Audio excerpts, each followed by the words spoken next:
Dime qué tú quieres, papi. ¿Quieres que lo mueva para ti? Mueve, mueve. ¿Te gusta cuando me muevo así? Así. Yeah. Woke up.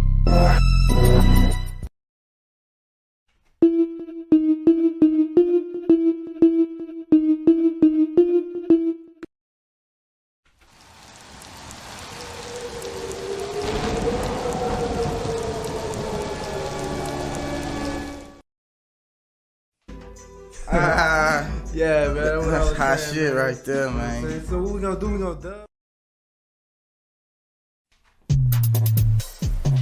Looks like we got us another hit. Yep.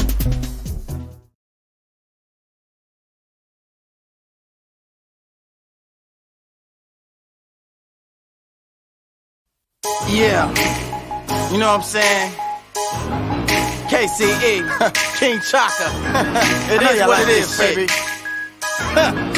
You really not feeling me? Let me find out. Yo, question my ability. Let me find out. Invest in my enemy. Let me find out. There ain't no telling what you finna see. You finna find out. It's something that enters me. You finna find out. Then exit with energy. You finna find out. Riding flows like centipede. You finna find out. Screw those that's pinning me. Let me find out. Hit the big lips. I'ma call you Bill Bellamy. When you talk your shit, man, really it's killing me. Hit you with my fist and I'ma do it lyrically. Crazy ass prick, so I might do it literally. I'ma do this till I'm old eating celery. How old is Jay-Z? He gotta be 70. Come to my show or I'ma do it bitterly. Or hit the porn store with a bitch named Beverly. Keep waiting tables, yeah. Spicy means peppery. Or get tattoos and work in the factory. Whatever I do, I'ma do it happily. I'm tired of these rappers too, they do it knackily. That's why I'm here, I'm the shit this year. We gon' keep it moving, grooving, give you something you can feel. When shit's fucked up, gon' drop a tear. I'ma pull my pants up, grab another beer.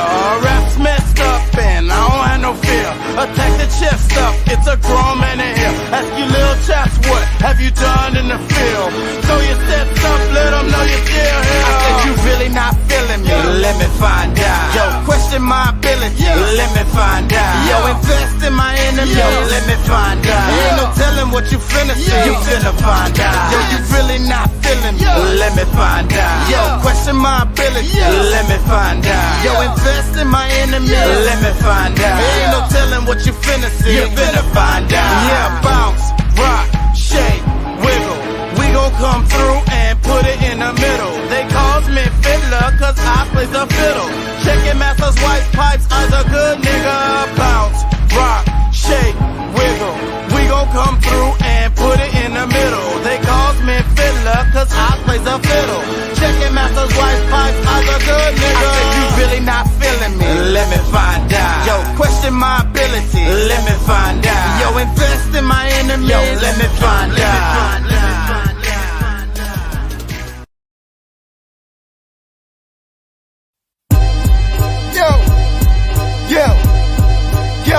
KC, you the shit this year. Yeah, I'm the shit this year. Well, I'm riding around town bumping shit that can feel. You the shit this year. Yeah, I'm the shit this year. And we gon' keep it moving, grooving, give you something now. KC, you the shit this year. Yeah, I'm the shit this year. What? Riding around town bumping shit that can feel. You the shit this year. Yeah, I'm the shit this year. And we gon' keep it moving, grooving, give you something Look, now. I'm sipping Bacardi, visualizing on the farm Ferrari. Catch a buzz from the life that we store in the party. I'm swag immaculate, kicking this rap shit till I'm 40. It's like electricity, just float the Being easy with breezes and winding down and out, baby, I'm sorry. Switch the game, change it up, falling off now hard. Picture me rolling Maserati with some hoes in the back. Switching lanes, taking pictures with a bitch in my lap. Clap your hands, everybody, if you feel this shit. KC, Bingo, on the mic, and that's it. Take a trip down south that we call the Abyss. I'm most curious about my silver Air Forces. And we receiving major paper from multiple sources. Of course, it's the bosses that handle the business. Spice the game a little bit, cause the flavor diminished. Like Kane and Old Dog, we society's menace. Yeah. 1, 2, 3 into the 4. KC, Bingo, knocking at your door. Yeah, here it is again. Let's go. KC, you the shit this year. Yeah, I'm the shit this year. What, I'm riding around town, bumping shit they can feel. You the shit this year. Yeah, I'm the shit this year. And we gon' keep it moving, grooving, give you something KC, now. you the shit this year. Yeah, I'm the shit this year. What, riding around town, bumping shit they can Bingo, feel. you the shit this year. Yeah, I'm the shit this year. And we gon' keep it moving, grooving, give you something now. Attack the track like a lion, cause I'm so ferocious. When the wind blow, I fly, cause my image on posters. It be wise to decide to not try to approach us. Get burnt like bread when it's stuck in the toaster. And you hoes like clothes, I told you I fold you. In the mornings I have Folgers with my doja. I suppose it's time to smell the roses. Clear my mind, check the snakes is close. And peep my status, but stamina, swagging on niggas just amateurs. Style stay funkin' and cannabis. It's scandalous the way these bitches try to handle us. It's city ball to ball swords in my Polaroid camera. I want my niggas on the propaganda. Welcome to this extravaganza. Hennessy, sipping weed, smoking enhancer. Even though we know that way to go is not the answer, I won't chance the opportunity to blow this shit. Take a shot at the target and I'm not gon' miss. Kicking, flipping, splitting, rip these rap niggas to bits. Let's go, KC, you the shit this year. Yeah, I'm the shit this year. What, I'm riding around town, bumping shit that can Bingo, feel. you the shit this year. Yeah, I'm the shit this year. And we gon' keep it moving, grooving, give you something KC, now. you the shit this year. Yeah, I'm the shit this year. What, riding around town, bumping shit that can Bingo, feel. you the shit this year. Yeah, I'm the shit this year. And we gon' keep it moving, grooving, give you something now. Like that, that. I like that, y'all. Like that, that. Like that, like that, y'all. Like hit it with the whip of all back, y'all. Like that, y'all. Like that, y'all. Here it is, KC, King Chaka.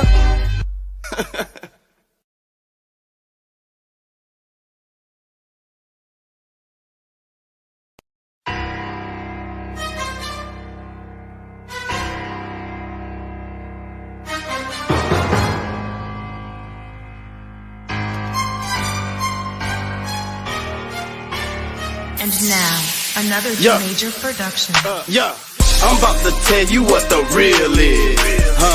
Deep down inside, you got to feel it. Emotions have the most number of killings.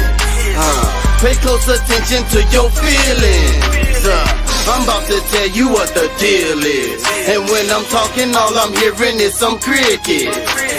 Hurry, honey, run and get your ticket. Just getting money is not always the business. Forget the $1 million mission. Sometimes I just want to go fishing instead of physically grinding in the trenches. Finding me using my knowledge, intuition. Chaka not talking while he so distant.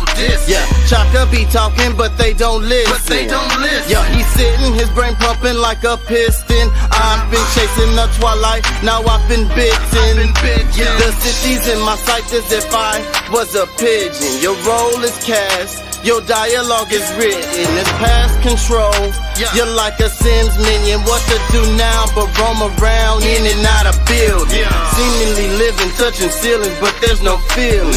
Willing and dealing, but really there's no winning. I'm sinning and sinning, so what? I'm defending stuff's like prison, stuck in the life out of rivers. I'm about to tell you what the real is.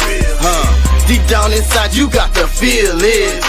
Emotions have the most number of killings. Pay close attention to your feelings. I'm about to tell you what the deal is. And when I'm talking, all I'm hearing is some crickets.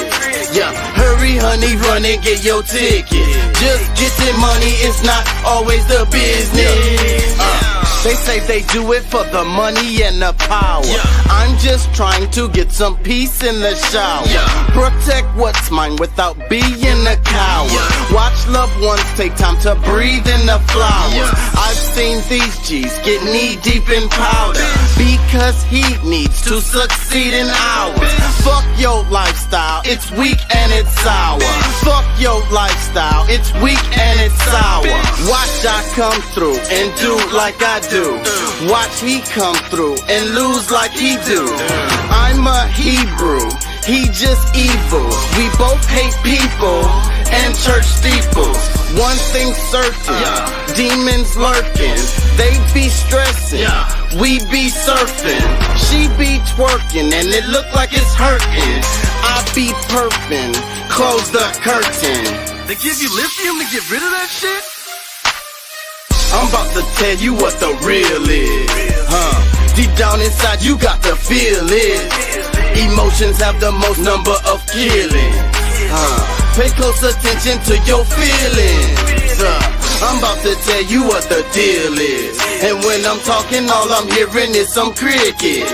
Yeah, hurry honey, run and get your ticket. Just getting money is not always the business. I'm about to tell you what the real is, Deep down inside you got to feel it. Emotions have the most number of killings, Pay close attention to your feelings, I'm about to tell you what the deal is. And when I'm talking, all I'm hearing is some crickets. Yeah, hurry honey, run and get your ticket. Just getting money is not always the business. Yeah, you boys think you real.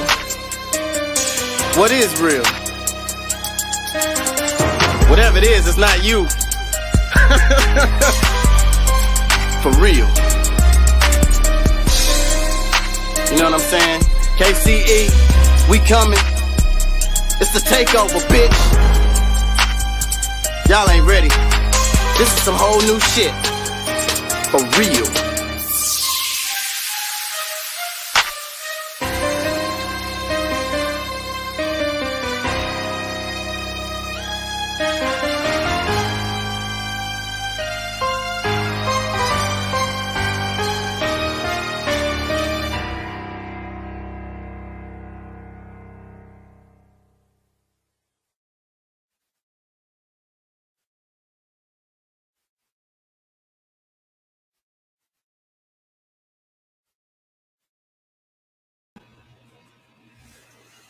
Hey, how y'all doing out there? How y'all feel? Remember, we want you to be an activist, and don't take our word for it. Look that mess up. Thank you, God, for this day we have lived. Everything in our life, our health, our family, the guidance you have given us, allow us guidance to the path of righteousness. Amen. Amen, amen, amen. How y'all feeling today? Pat, say you ready? I don't know if I'm ready. Am I ready? I don't know.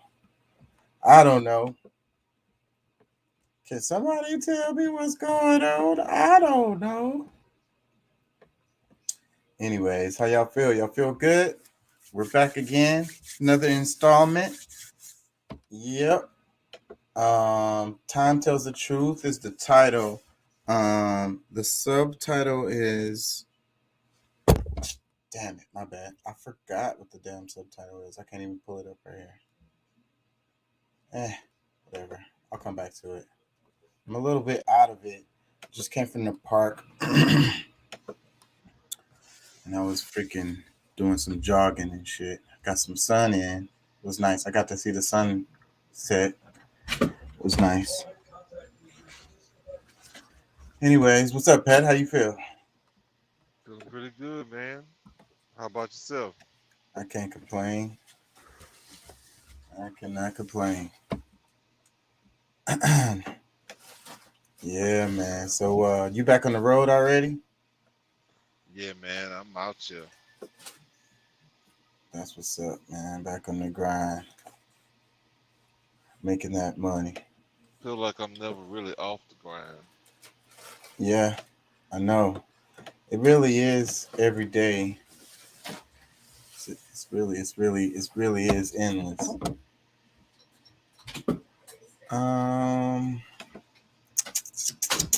I got a few topics I want to cover. Let me see. I don't want to say nothing until I'm thinking about what it is. Hey, I know you triggered some thoughts in my mind with the title, so I'm like, okay, let's see where Boy Wonder is going with this. You know what I'm saying?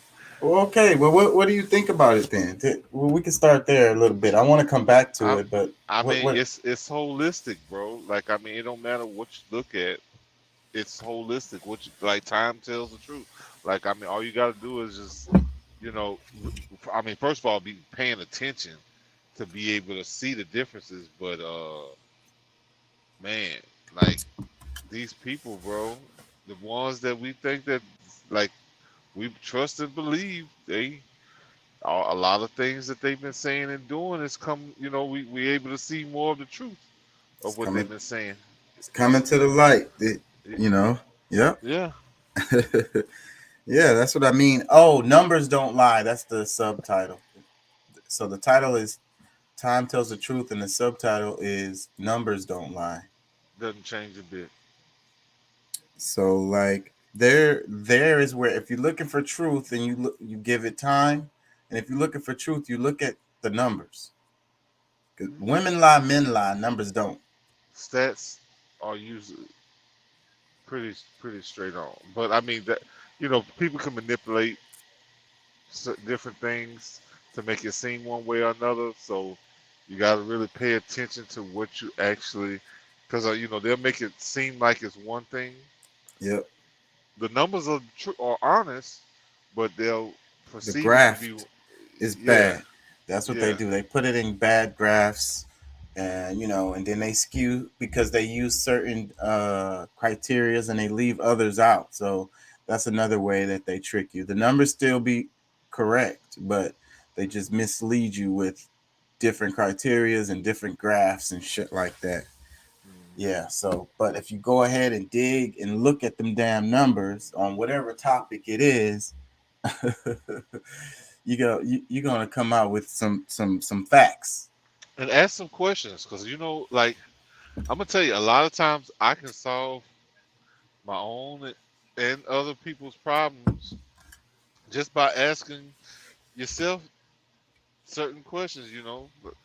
Because I get what you're saying. It's the line of thought, because I do it too for people a lot. And when I ask them questions, I'm really just trying to get their mind working in a certain direction. Like, you know what I mean? Like I'm trying to get them to think about it for themselves so that they can come to it. Because when you tell people, I don't like to give advice. I say that all the time. I don't give advice, but what I will do is I'll ask you questions about your situation, and try to get you to think about your options. Yeah, because even if you don't actually answer me, these are the things that because it's really, these questions are to help you answer your own questions. Right. Like it. Right. So later on, you think about it, and you're like, wait, you think about the question, then you try to work it out or whatever in your mind, and it's people are more honest when they're with themselves, when they're in their own mind, So that's the reason why it's better that way, so that they, because the real issue a lot of times is we haven't thought through whatever, we haven't. Well, I'm gonna tell you, just to be frank, the majority of us were not trained how to think. Yes. And I wasn't even trained how to think, other than what I did for myself. Like, in order for me to solve certain issues in my life, it took me to say, all right, to recognize it wasn't gonna happen unless I did it. You know what I'm saying? Even as simple as that seems, I don't think everybody gets that, and it took me a while to get it. Like, I probably was in my late 20s, or maybe even in my 30s, when I really, could utilize it to an extent that benefited me. You know what I'm saying? But yeah, so it's like, and back to the numbers don't lie. It's back. It goes with what you're saying.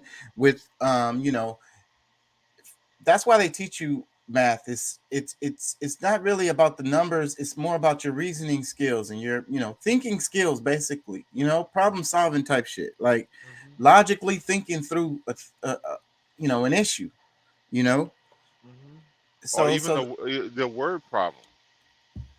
Right. So, but it's building blocks though, because like we said in the other show, you start off learning to count to 5 or whatever, and then you start learning how to add, and then you start learning how to multiply and divide or whatever. Bring in them decimals. So, but it's building blocks upon each other to get to a point where you can understand the world better around you, because everything is numbers. Yes. There's no escape. There's Yeah. no escape. You Because could some say you hate people, math. I've heard many people say that they, said that shoot, I don't use none of that math and stuff when I'm, since I've been out of school. Yes, you do. You, you have to really like not be living like you. Do you go grocery shopping? Do you, like you pay bills every month? I mean, like you, if you not, you know what I'm saying, like you using math all the time, and you don't just even just in a regular conversation you'll be using math. Girl, how much you pay for oh shoot, oh damn, just comparisons, like Sizes, it, dimensions. yeah, It goes on because oh no, everything literally is math. So like you can't escape the numbers everywhere you look. Everything like, and you know what's crazy about that? I think about this. They say that your subconscious is taking in more information than your conscious mind is. Like they say that your subconscious knows how far away the wall is.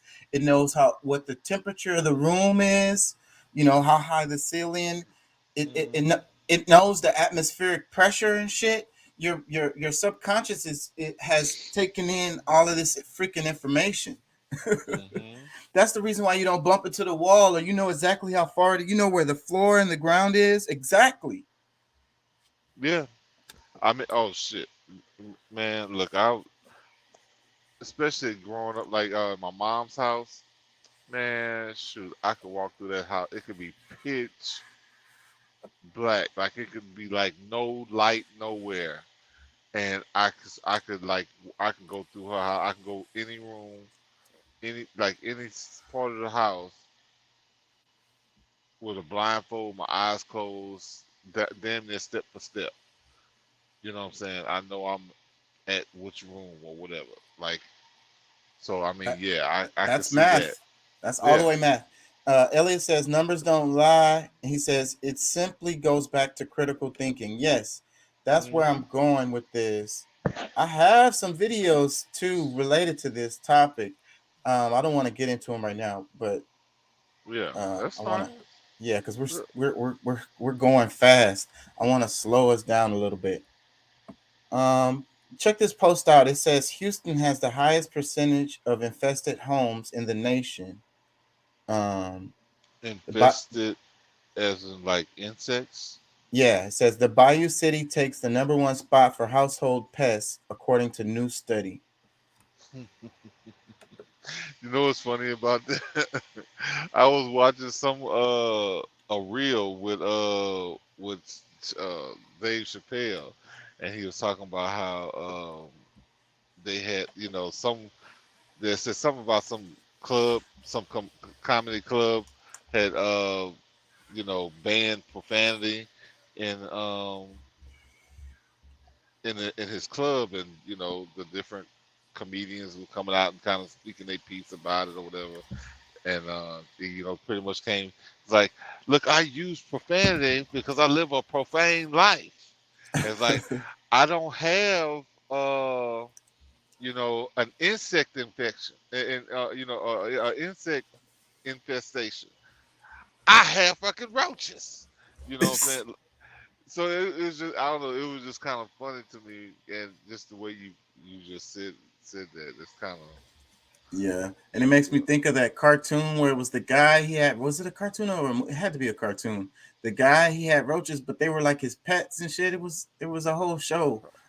you talking. Well, you're not talking about the rats, the No, Michael Jackson. it was roaches. It was roaches. They were like his buddies and shit. It had to be a cartoon. Yeah, well, I'm sure, of course. Yeah, but because I remember with the Jackson 5 cartoon where Yeah, Michael playing around with the damn rats and shit. yeah. That song, "Been the Two of Us." Yeah, I remember that Yeah. shit.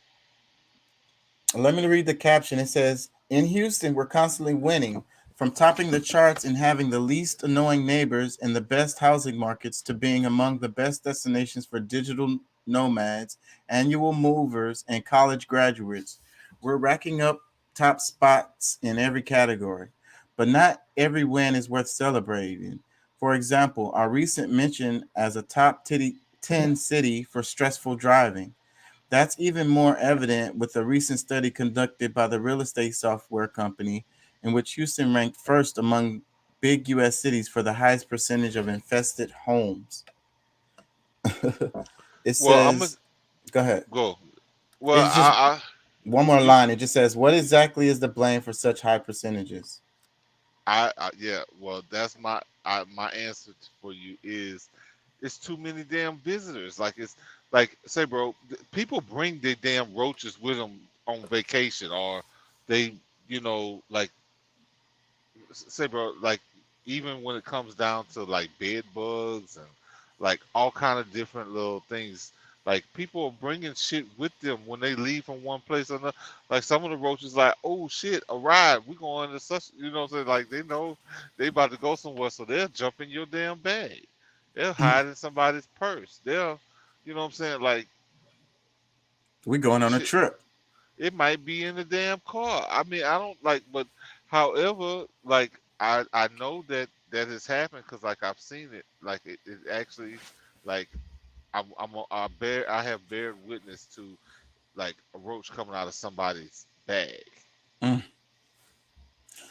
Let me read one of the comments. It says the high heat and humidity cause the roaches to seek homes with water and AC. If they have water, they repopulate. This and the fact that Houston was built on a swamp in an environment that was not intended for civilization are more than likely the leading causes for the high percentage of roach infestations in Houston homes. Yeah, that's kind of a sad story, but yeah, I mean, but I've heard that story before that you know, that Houston was built on.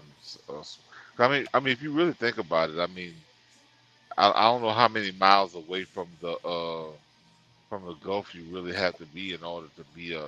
I mean, even if you think about like New Orleans, I mean, it's not much difference. I mean, it's not as big of nowhere near as big of a city as Houston, but I mean, It's low lying and it's on a swamp. Yeah. Yeah, that's why it's so many parts. It's parts when you're driving into Louisiana, it's parts where they can't build roads and shit. Like literally, it's like a bridge for no reason. It's like you have a bridge and it's like, where's the water, bro? Like I don't see. You at the end, like you like honestly, like bro. I mean, you get like, well, I can't really speak because I mean I know Houston a good bit. I've been in Houston for a while, or lived in there for a while, but we talk about Louisiana. Like I used to deliver furniture. And I used to deliver furniture all over Louisiana, and you get to Chalmette. It's just like, bro, like especially after Katrina, it was horrible, bro. Like it's still kind of scary to just go out that way because it's kind of like who really decides to stay here? It's the swamp people, shoot. People that wrestle alligators. I guess. I mean, it's one thing to have hope in your community. You hope. You believe in it enough. Right? You're gonna be one of those foundational people in that area. You've been there. You've been fighting. Doing whatever to try to help the growth. But man, like some of those areas is. Nah, these are people who don't like people. That's why they live out there. They want to be more solitary on the cool, But yeah, I think the point is that certain areas shouldn't be built upon. It's just that's a problem, and that's the reason why we keep fighting against nature is because we're we're building in places where we probably shouldn't. Well, yeah, and I think it's on the idea. 'Cause I mean, one other place that I really think about that, I mean, it seems to still be a very beautiful place, but when we talk about Dubai being like pretty much built in the middle of an ocean, like I don't really know how that's gonna last, but okay. But you want to build something very extreme, something that's supposed to be beautiful, but like over time, just like just a time will tell the truth. Like it's Yeah, how that long is. will it really be able to last? Right. So this just is it's probably not a good decision from the jump, you know? Yeah. That's what we do. Let me read this. It says all of us are paying the price as corporate profits surge to record high 2 trillion. It says astronomical corporate profits confirm what corporate executives have been telling us on earning calls over and over again. They're making a lot of money by charging people more. For the same shit. Let me read the caption. It says federal data published Thursday shows that non-financial corporate profits in the US surged to an all-time record of 2 trillion in the second quarter of 2022. That's in one quarter. As companies continue jacking up prices, pushing inflation to a 40-year high to the detriment of workers and consumers. According to figures released by Commerce Department's Bureau of Economic Analysis, BEA, corporate profit margins over the past 3 months were the widest they've been since the 1950s, as ongoing price hikes pad the bottom lines of large businesses and eat into the paycheck of employees. Hold Well, on. I'm gonna tell you. Now, I mean, I'm pretty sure like this is, you know, this is really kind of slow the pace down on everybody.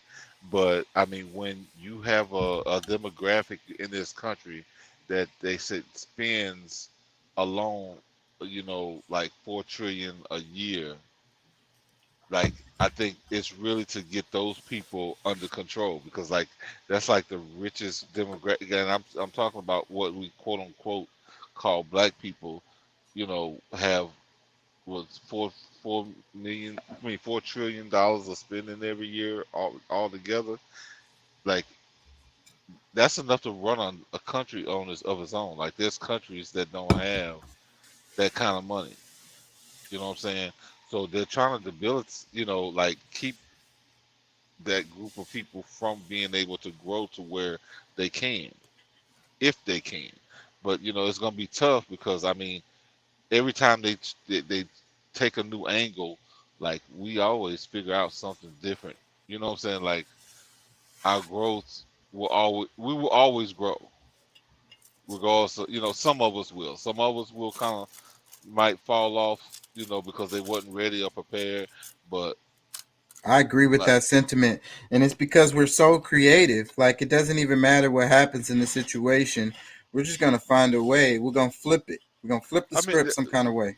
that's what we've always done. That's what we always do. Like, I mean, regardless, like we're like that's. I mean, we are just creative people, and you know, like I said, some of us take a while to catch on and to take, you know, to jump in and do what's necessary. Because I'm gonna tell you, bro, like technology, like for a while, like until blockchain, like before blockchain technology and all that stuff came about, bro, like everybody else was benefiting,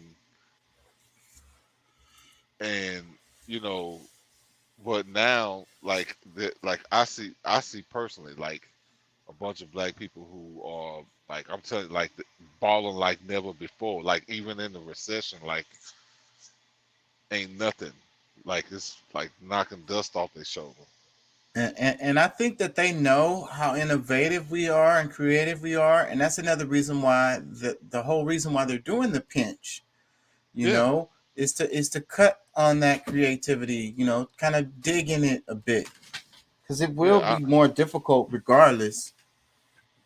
Well, and it depends on your mindset. Like, you know, there's a certain demographic within our demographic that will that like just can't, you know, like they're gonna like they allow the stress to bother them or take a hold of them too much, way too fast, or you know, and they allow themselves to get sucked up into whatever's going on with them because I mean they put too much stock in the government. I'm gonna say I'm gonna call it the government, Yeah. but you know they put too much stock in them as if that's their real savior. But those who really know who saves them, when you want to look at it from a God perspective, or you know the God in you, the effort you make with the power God is giving you is what's going to do it for you.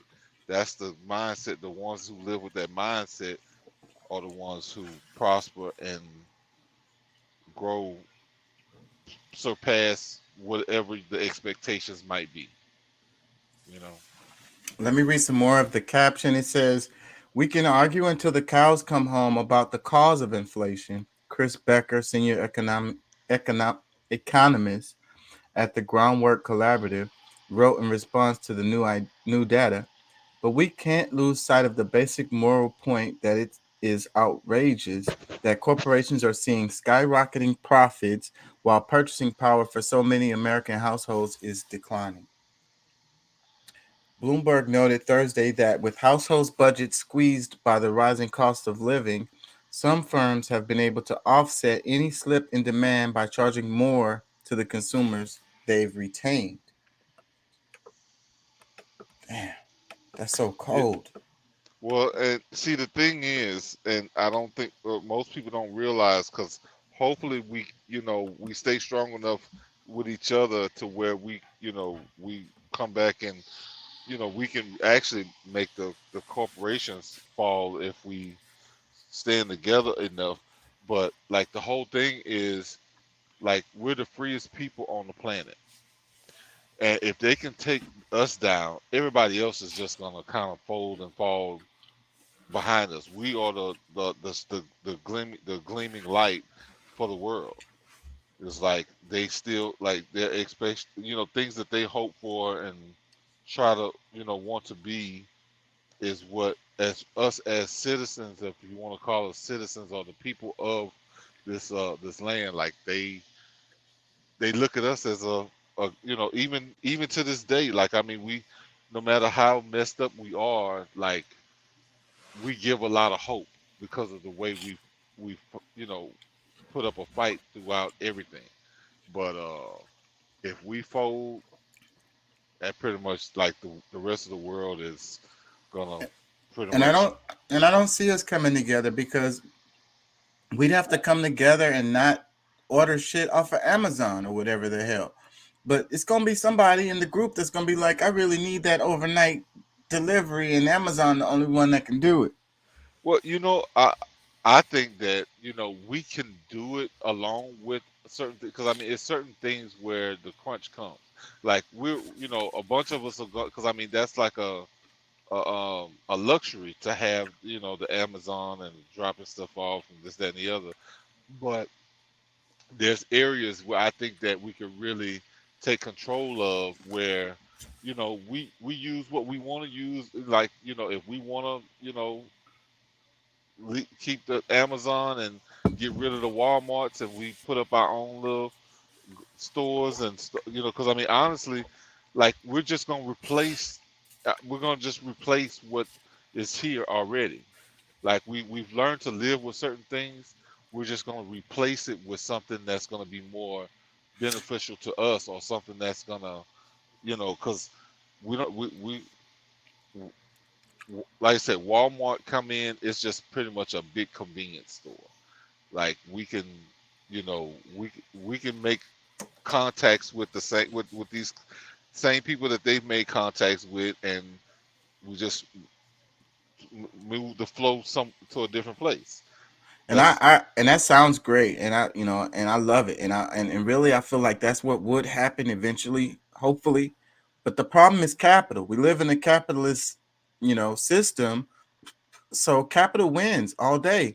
Those connections that Walmart have around the world, a lot of it has to do with its buying power.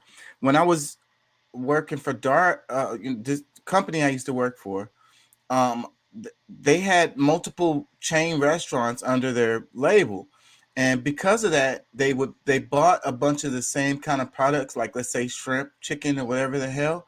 So, but that buying power allows them to manipulate the market in certain ways, like prices, with distribution, all of that stuff. They can force those people to sell it to them at the lowest price, or even not even charge them for delivery, stuff like that, because of their buying power, that they're spending so much money Mhm. across the nation. Well, I mean, that's gonna happen, and I think that's a part of the market to some extent because like I mean, you want to be like whoever's like if you're spending the money, you do want to have some kind of be able to regulate because I mean regulate what is how the money how much money goes into a certain thing because all right they're gonna try to screw you and it's mainly the mindset because if they believe that okay well you need this more than like you can't get this from nowhere else that supply demand idea kind of goes out the door. So I mean, most people are Go ahead. I'm sorry.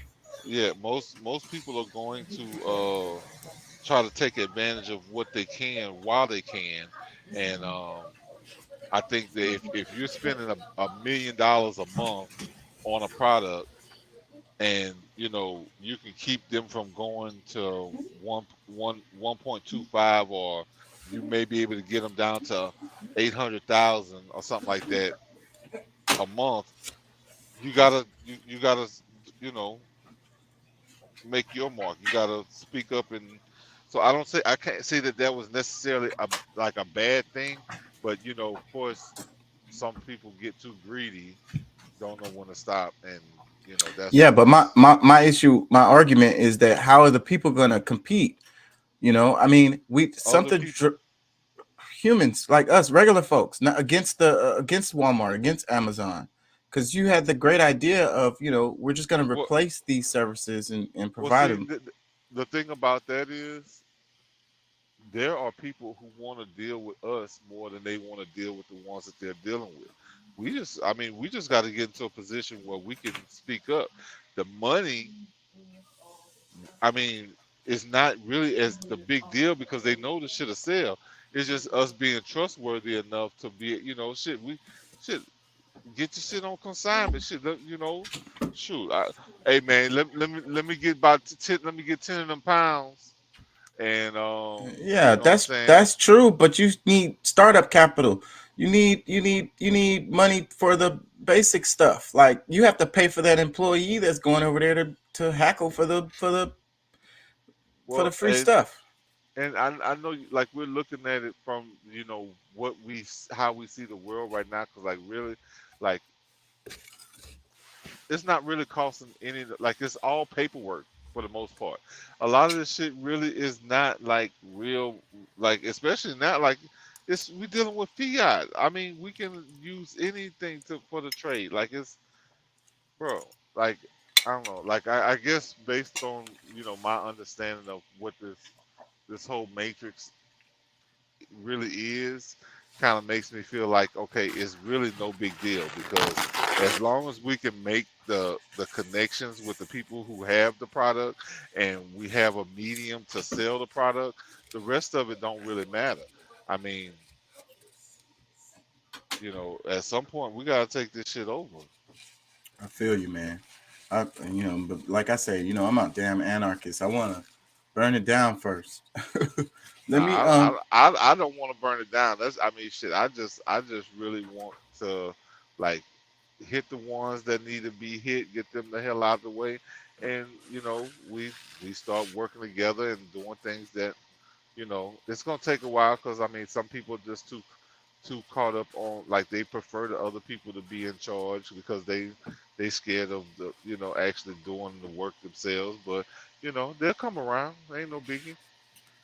I hope you're right. Let me read some more comments. I mean, more of the caption. It says, across the economy, adjusted pre-tax corporate profits increased 6.1% in the April to June period from the prior quarter, the fastest pace in a year after falling 2.2% in the first 3 months of the year. The outlet continued, profits are up 8.1% from a year earlier. Rakeem Mabud, the Groundwork Collaborative's chief economist, said in a statement that the astronomical corporate profits confirm what corporate executives have been telling us on earning calls over and over. They're making a lot of money by charging people more, and they don't plan on bringing prices down anytime soon. Yeah. Um. And I'm pretty sure of that. But I mean, if you see like what's going on in China right now, like because of what how America is doing things and the price, like the stuff that they do get and the prices, like people are not buying it as much. Like a lot of people are starting to deal with things that you know, like they're not getting all the stuff that they want. They just getting the needs. So, but if we could offer those same things at a lower price, which I mean it's gonna come. Like I mean that's some of the things that before you know it, like well it's gonna take some years, but like in the big scheme in the scheme of it all, it's not really that long. I hope you're right. But Um, let's go to this one. Everybody's talking about the student loans. That's the news cycle. This post says it's a scam. the post says the White House calls out Republicans criticizing student loan forgiveness by sharing their forgiven PPP loans.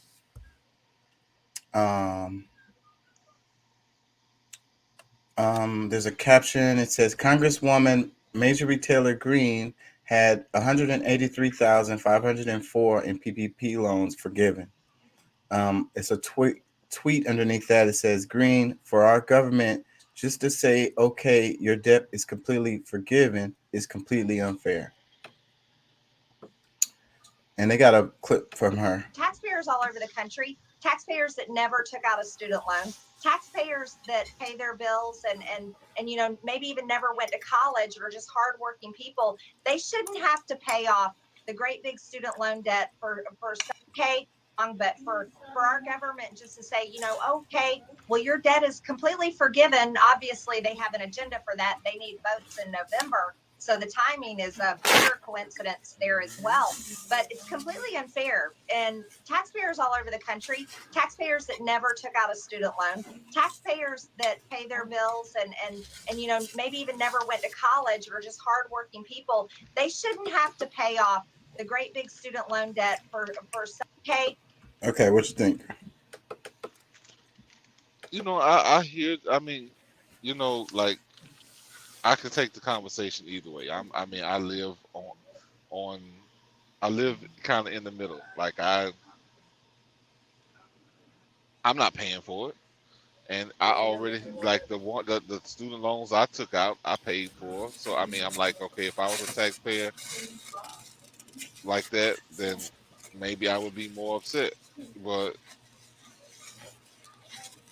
since I'm not, and it can benefit people that in a low range, because I mean they're right. I mean, really, it's kind of for some people. I can see how it can be a slap in the face because you know they never use it. It's you know like, and they're gonna pay it. Like I think I saw a figure where you know for what it means for everybody, whether you had student loans or not, it's gonna cost about $2,100 per person. It's gonna like if you paid $10,000 last year in taxes, you're gonna pay at least 12,100, you know, over 12,000 this, you know, next year or however it's billed out. So, I mean, I can see it, but at the same time, for those that it helps, I'm happy for them. So they got a list of congressmen and women, excuse me, who got PPP loans forgiven, along with a tweet of them like not liking the you know the you know the student loan forgiveness, and so they're just kind of trying to show the hypocrisy. So it has Congressman Matt Gaetz had 482,321 in PPP loans forgiven. And he has a tweet that says, everyone knows that in a 60 billion plus European land war, it's always the last 3 billion that kicks in the door. I don't really know what he meant by that. Another one, it says Congressman Mike Kelly had 987,237 in PPP loans forgiven. Asking plumbers, this is Mike Kelly's tweet. He says, asking plumbers and carpenters to pay off the loans of Wall Street advisors and lawyers isn't just unfair. It's also a bad policy. So you know what I find weird about this is like, why are these Congress people getting PPP loans anyways? Because they're the biggest scammers. When the money's available, like they have corporations, S corps, and LLCs and stuff sitting there waiting to be used for stuff like that, where they know that it's gonna be free money for them. Like they're the ones that's gonna decide which ones get paid off or gets ignored, and the ones that they're gonna, send the new fucking IRS cops after. Damn, that's cold.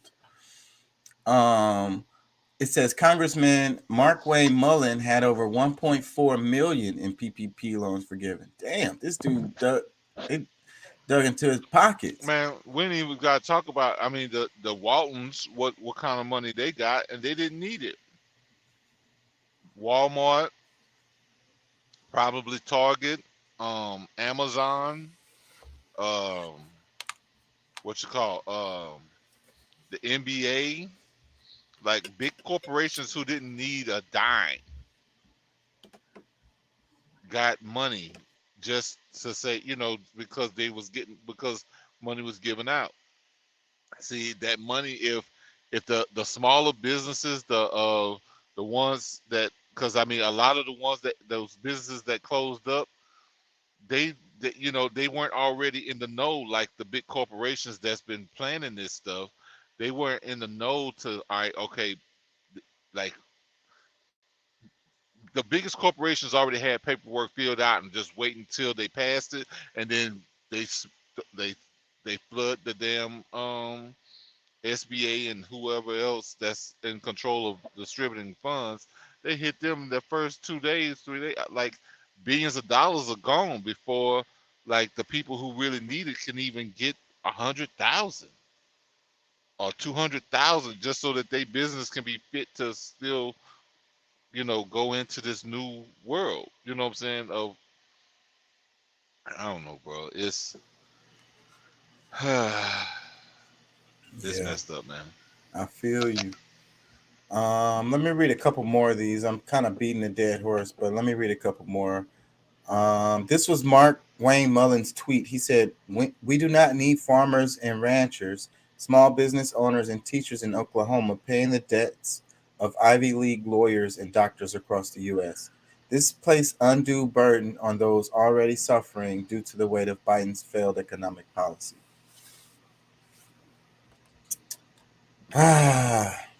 It's all bullshit. Well, I mean, we playing with monopoly money anyway, and the whole inflation thing is, how they want, what direction they want to go in. Like, I mean, everything could be back under control next week if, as far as the pricing, like everybody can be free of debt. Like, I mean, really, everybody's supposed to be free of debt anyway, but I mean, I'm not gonna go into all that, but however, it's really like all these things. Like we don't have to be tripping on nothing, but because they want to see people suffer, even the things that you think are helping you is ruining you. Because honestly, like inflation is gonna go up even more. They're claiming that it's being taken out by taxes, but like the hidden tax is gonna hit too, which is inflation. So, but it does affect people. Like even though it's fake money, or it's what we call fiat money, it's still affecting people because this is the main unit we use for everything. I mean, other countries can drop it at any time. Like shit, the oil business is gonna be cut down, so it's not gonna be really needed to purchase crude. So what's the point?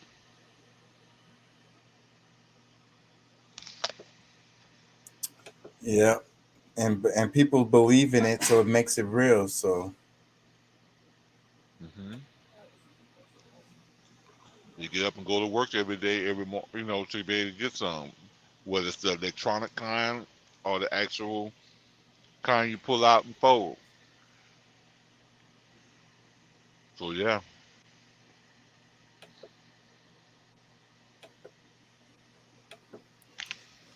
I kind of want to play a little bit of this video right here.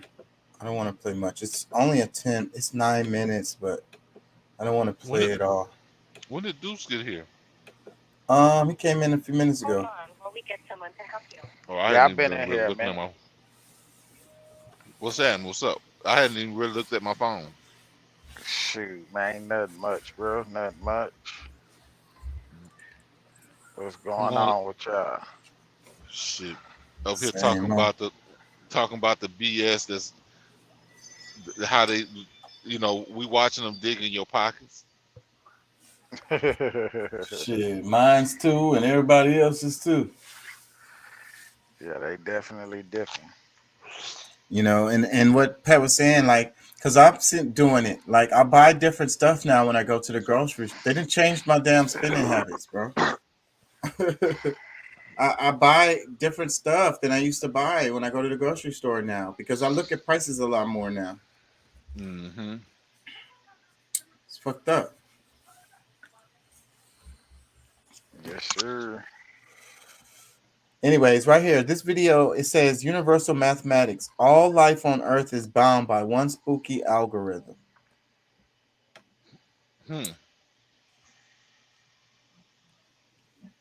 That's a fancy way of saying, it's all math. There's only one language that's universal, and that's math, numbers. Let me just play some of this. The largest mammal, the whale, is in terms of measurable quantities, that is of its physiology and its life history, is actually a scaled up version of the smallest mammal, which is actually the shrew, but a mouse is very close to that, and everything in between. That they are scaled versions of one another, and in a systematic, predictable way to sort of 80-90% level. So, the kinds of things that you might measure might be as mundane as the length of the aorta, which is the first tube coming out of your heart, or it could be, something as sophisticated and complex as, how long each one of these mammals, for example, is going to live, or how long it takes to mature.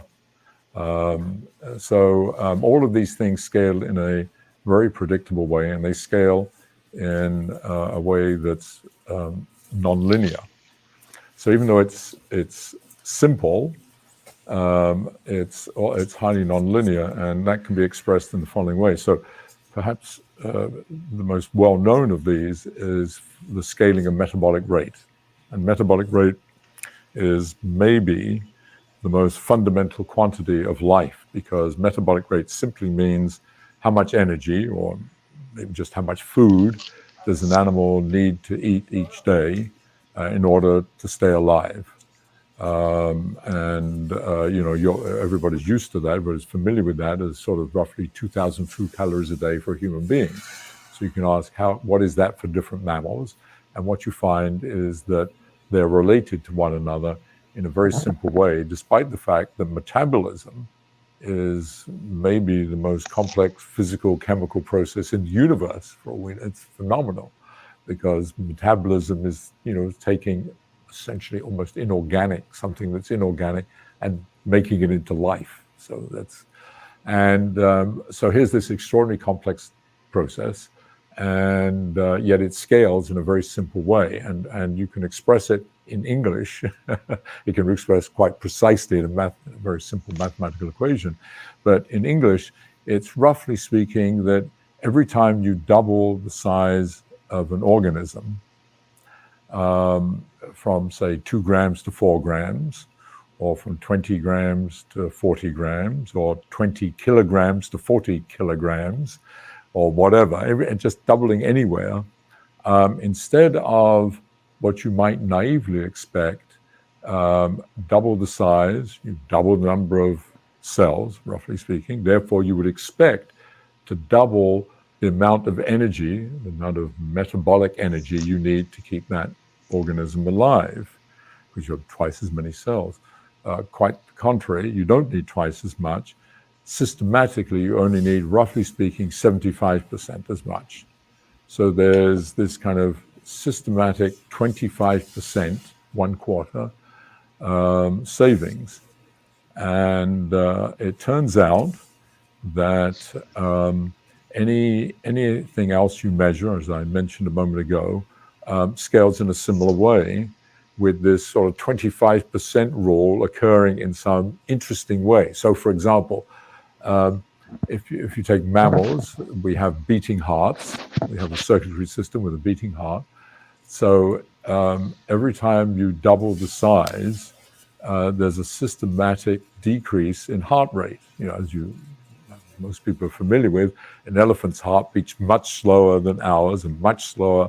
Ours beats much slower than a dog's or a mouse, for example, and that also obeys this kind of quarter power scaling. So in a very systematic way, we see this repetitive nature.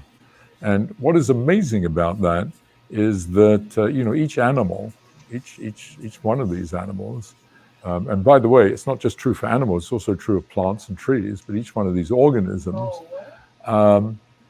has evolved by natural selection.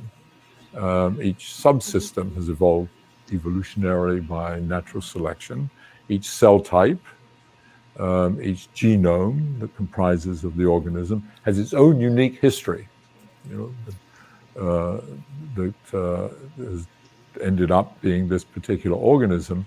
So you might have expected, in fact, you would sort of think of that, and often colloquially we think of it as some kind of random process, natural selection, and that you would therefore have expected, if you look at something like metabolic rate or length of aortas or whatever it is, lifespan, they would sort of be randomly distributed because they would simply represent or reflect the evolutionary history of that organism or of the components of that organism.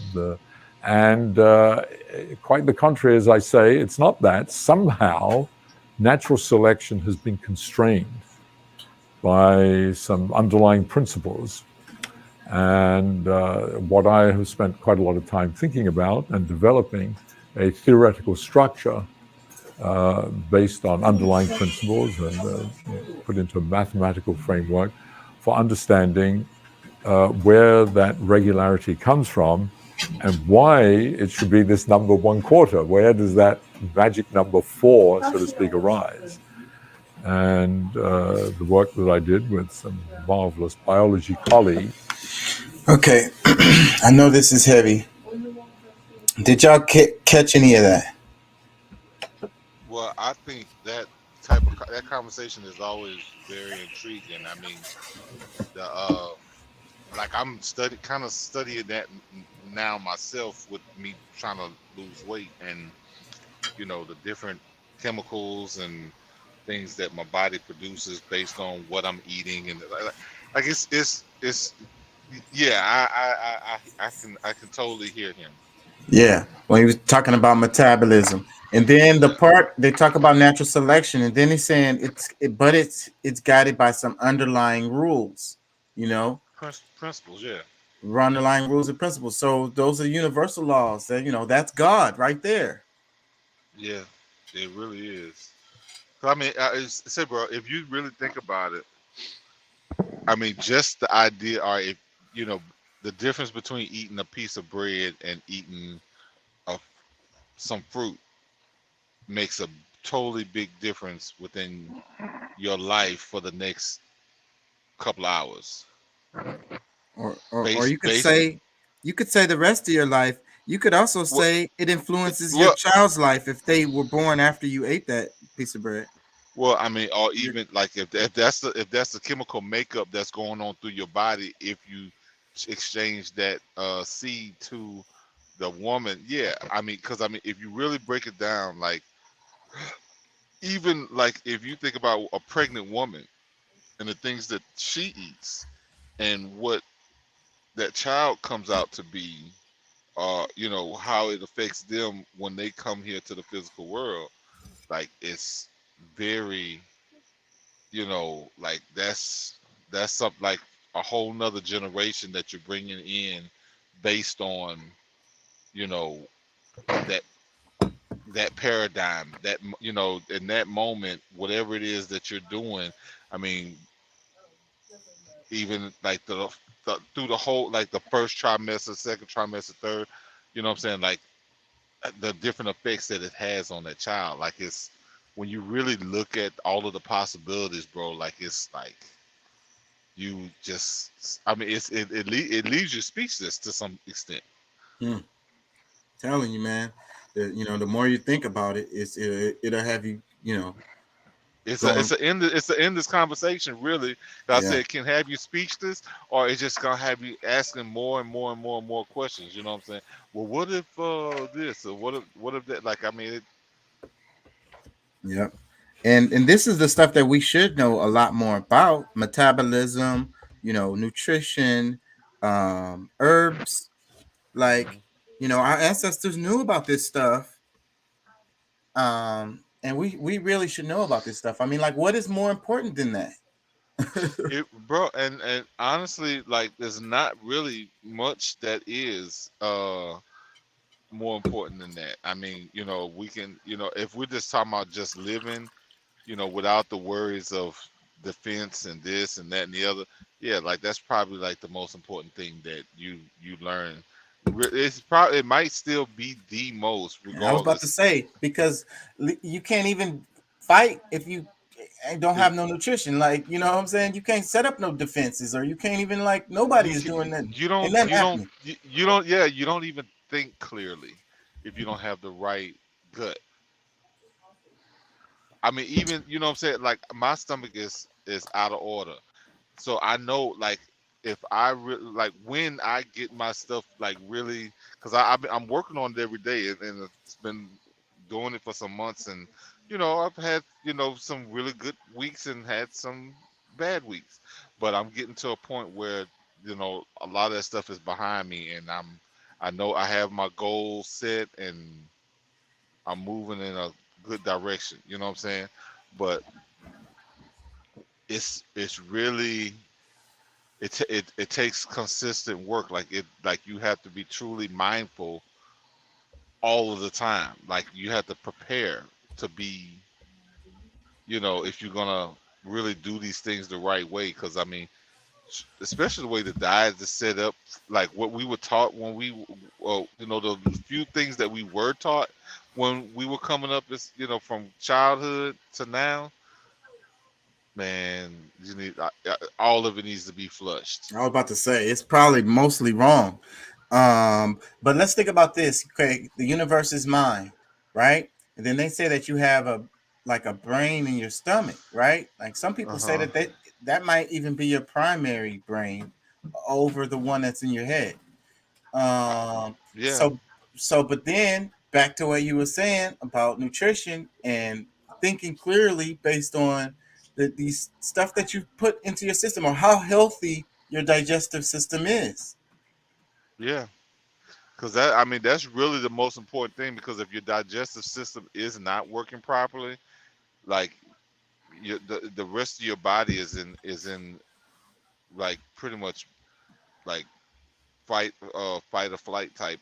Because, you know, your sicknesses, most of your sicknesses are coming from there also, right? Yeah. And they even say mental sicknesses like depression, anxiety can also be coming from there. All the way to dementia.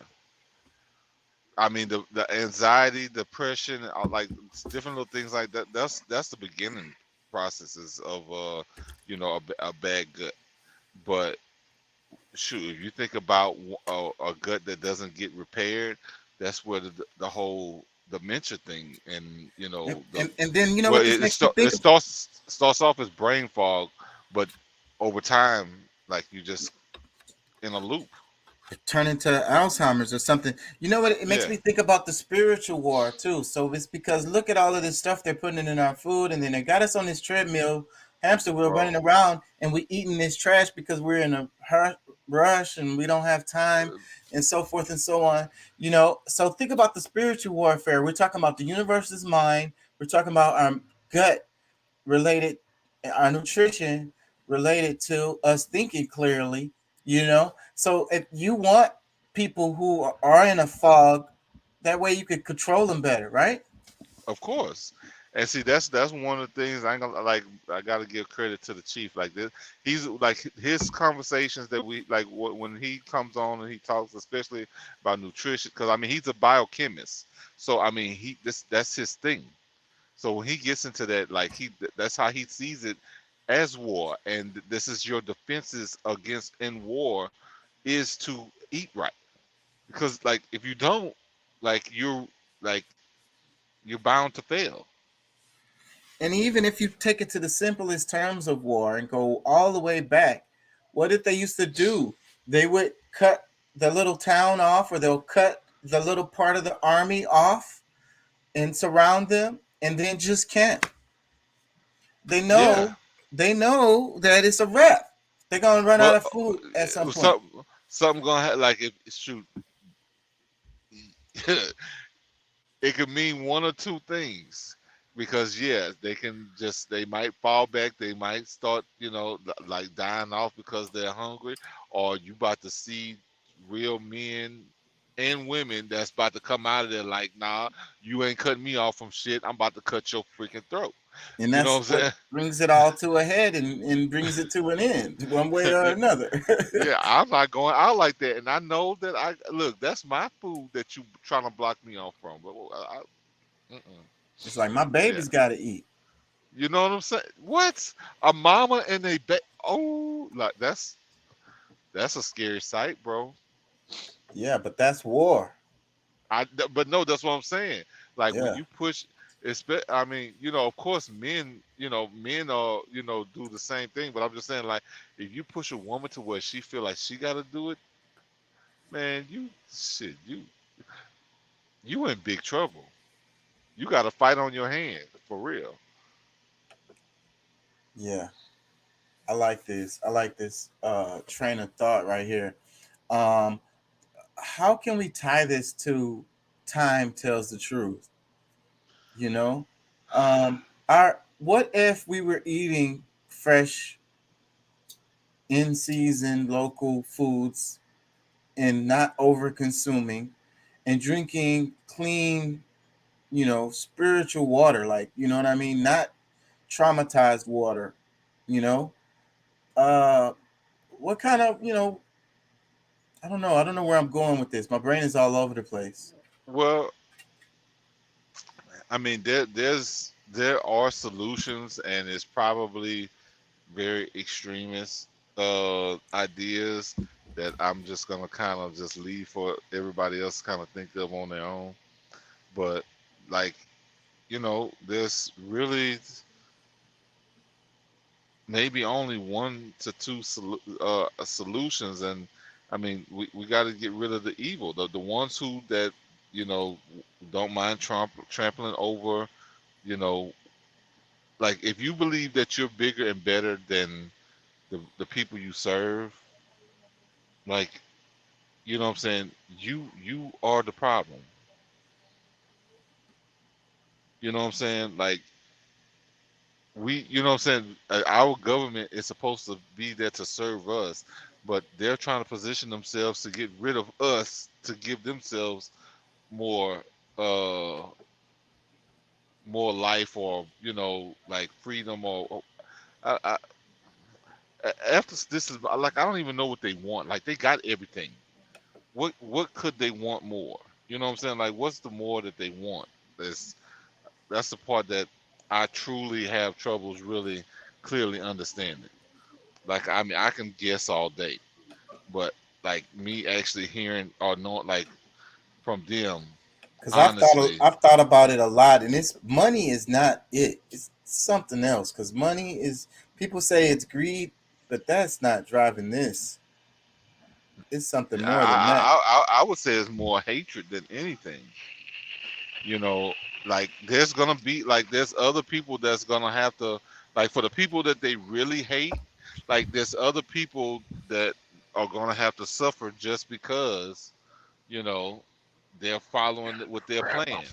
Like, you know, most people think I'm silly when I say this, but like the same hate, the same people, the ancestors from, let's say, even if we go all the way back to 7-Eleven, if we go back to the 1400s, you know what I'm saying, going into the 1500s, like it's the same plan that they've been having. Like when they left Rome and started going other places, pillaging, what they call it, raping and pillaging and this, that, and the other. Like it's all like it's the same group idea. You know what I'm saying? So that's what we have to kill. We have to kill that spirit, that idea. Like it is a spiritual war, but we gotta find a way to dead a bunch of that bullshit from, you know, shit centuries ago that some people just not letting. They don't. They won't let go. Let me read some comments underneath the video that we watched. This first comment, it says, well, besides the observations about how metabolism, what the hell is wrong with me? Well, besides the observations about how metabolism, energy management scale with size, he did just talk about all life obeying the same mathematical principles without telling us what these principles exactly are. To me, it was beating around the bush. Now I have to Google him and try to find any papers with information about what he was not talking about. So now you're going down your rabbit hole, buddy. So that's the way it goes, you know?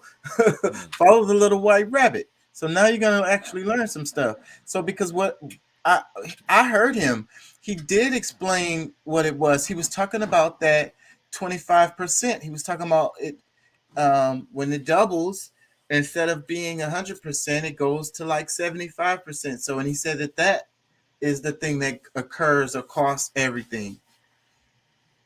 So this guy wasn't listening. Let me read another comment. It says, fluid dynamics govern how fast our hearts can beat based on their size, the formation of canyons, and the transfer of water from the roots to the leaves. Okay. Somebody said, I can listen to this wise man forever, keep him around. Another one says, Big Think, please start offering these people a teleprompter. Most technical people with ideas worth sharing are deep thinking introverts who have a hard time explaining things both clearly and concisely to lay audience without writing the talk ahead of time. Many of these videos are missed opportunities. Yeah, I don't agree with this guy. I love to hear these people talking raw. I hate it when they're reading off a teleprompter. They sound like a robot. Well, see, and yeah, I mean, I rather the natural thoughts, you know, because I mean, but I think sometimes, because I mean, I find myself doing some of the similar things is where, like, you get into a conversation and you explain it out to a certain extent, and then you're trying to get back to, you know, the original thought, or at least move smoothly into another one. And like, yeah, everybody's not built for that, but you could tell that this dude know what the hell he talking about. Like that's the part. Like I mean, grandma and grandpa wasn't no fast talkers, and right? And they would talk just like that, and we could understand them. And it's something about this freaking society now. They want everything microwaved and just fucking spoon fed to them. You know what I mean? Like make it simple. Make sure he explains everything, the history of it, and everything. Like now, bro, you didn't. made him lose his whole thought and stuff. Like these kind of people who are big thinkers like that, then you got to let them think out their thought. Like, you know what I mean? You can't chop that up. You're going to be not getting the best out of them. And that's kind of why I like to do this show the way I do it, because I've written scripts for this show before and it came off robotic and like I couldn't even understand what I was saying, the message I was trying to give. Yeah, we're trying to remember where the original thought came from, or the original point. Yeah, so it's better this style like this, where we kind of talk the thoughts out. And then it also used to do defined segments all the time, and that was another thing I kind of got away from, because sometimes but I just kind of fill it out when we've been talking about something too long and go on to the next one, because that's the only issue with the way that I do it now.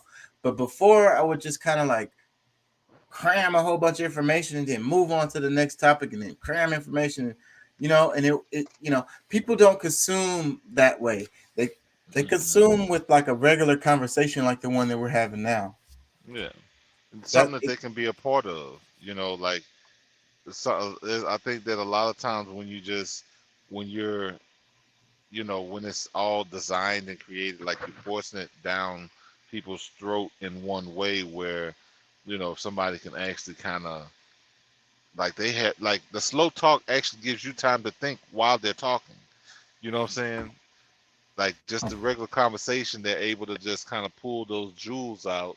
And it's more beneficial to him. So I mean, I don't really have an issue with the guy speaking the way he does. I do the same sometimes. So it is what it is. Let me read this comment. It says, God, I wish math was taught in this way to arouse curiosity back in school, college, given that it's the one sense that lets us see, perceive, and a version of reality that is more true than the one evolved by the other senses that focuses only on survival as a goal in shaping it. While math itself is more likely an approximate interface to the true nature of reality, it's probably the closest that we can get to in the human form. Man, I love this comment. And then it kind of goes with what we've been saying and what we said earlier. And then it's like, if they taught math in a way that you understood that, okay, it's really kind of interesting how you got this thing going where you double the size of this animal and it everything kind of stays the same. You know what I'm saying? And people, I think that the kids would be interested in those numbers. You know what I'm saying? That way the numbers would make sense, in a real world. Well, I mean, and if you really get down, I mean, we from time to time we get into the frequencies, which is another, math as well. I mean, it's I don't know if it's truly calculable by the humans, but we definitely feel it. So I mean, the frequency that it, how it resonates with people. And even when you talk about the animals, like the larger animals, that's the heart's beating slower, but it's still vibrating at a high rate still. You know what I'm saying? Like even if their heart doesn't beat as fast as ours at the size, at our size compared to their own, whatever beat that is beating at is still gonna be high resonating. Because I mean, these are it's like maybe this one of the smartest mammals on this planet. You know what I'm saying? What in comparison to whales or what dolphins? What's the other ones that's supposed to be like the smartest? Well, the memory of the memory of the elephant is what they say is key. But as far as intelligence, don't they say the dolphin is like more intelligent than? Well, those things are always an argument. Then the whales and the dolphins are up there. But you have other creatures out there. You have what they call them, the habilis or whatever. It's kind of like a squid or octopus like thing, and they know that those things are really intelligent. They think they could be more intelligent than the whales and dolphins. Okay. I want to read this dude's comment again. He says, God, I wish math was taught in this way to arouse curiosity back in school, college, given that it's one sense that lets us perceive a version of reality that is more true than the one evolved by the other senses that focuses only on survival as a goal in shaping it. While math itself is more likely an approximate interface to the true nature of reality, it's probably the closest that we can get in human form. Like the part where he says, the version of reality that's more true than the one evolved by others. Yeah, but I mean, because I mean, say, bro, like when you really look at the like, all right, I think you agree with me when I say like when I felt the closest to God was when I learned about metaphysics and physics. I mean, math is just a science that's that I guess is is used in certain ways, but I mean you use it in every aspect of life, really. You know what I'm saying? So I mean, yeah, I believe that it does. Like the way that I mean, because I know he's mostly focused on the way that this guy's talking and the way it's he's receiving it. But when you look at the holistic part of, because I mean the whole conversation began out about math, just math, which science I really believe brings us to God. I mean, there's no God. No, I mean, there's no life, or there's no science, or I mean, I don't know how to really put it because I mean, I guess some people put it both ways. It's without one, there's no other. Not the other. So, but physics, that's highly consumed with math. So, Yeah, I love it. I love it. I love it. I love it. Me too. I'm the same way because that's why I really love the universe when I'm looking at like astrophysics. Like I like to listen to those people talk all the time, you know. And again, it's the numbers. So it's just like the metaphysics, looking at the numbers, looking at the creation, looking at like I don't know, it's so many things. The biology, the microbiology, the atoms and electrons and protons and neutrons, the way they move around and shit, that kind of stuff is like, bruh, like. And you can just being able to break it, like being able to understand it. I think that's what gives me like when you're able to be like, oh, okay, I understand. Like I mean, other ways, like until like I looked at like maybe the esoteric teachings of Christ helped me to some extent.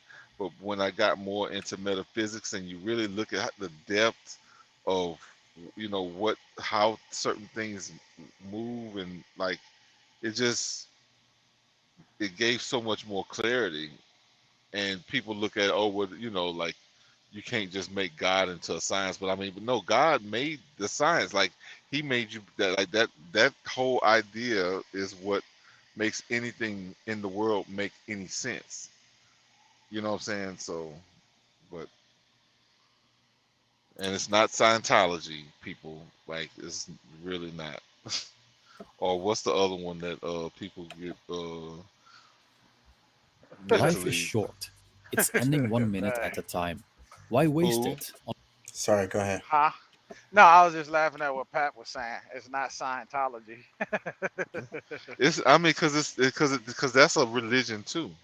Like they taint the reality of our world with just like an idea that is not always true. It's something that they can use at the moment that might bring a someone who's much more shallow to be like, oh wow, that's awesome. Where somebody who understands and sees it more is gonna call it for what it is.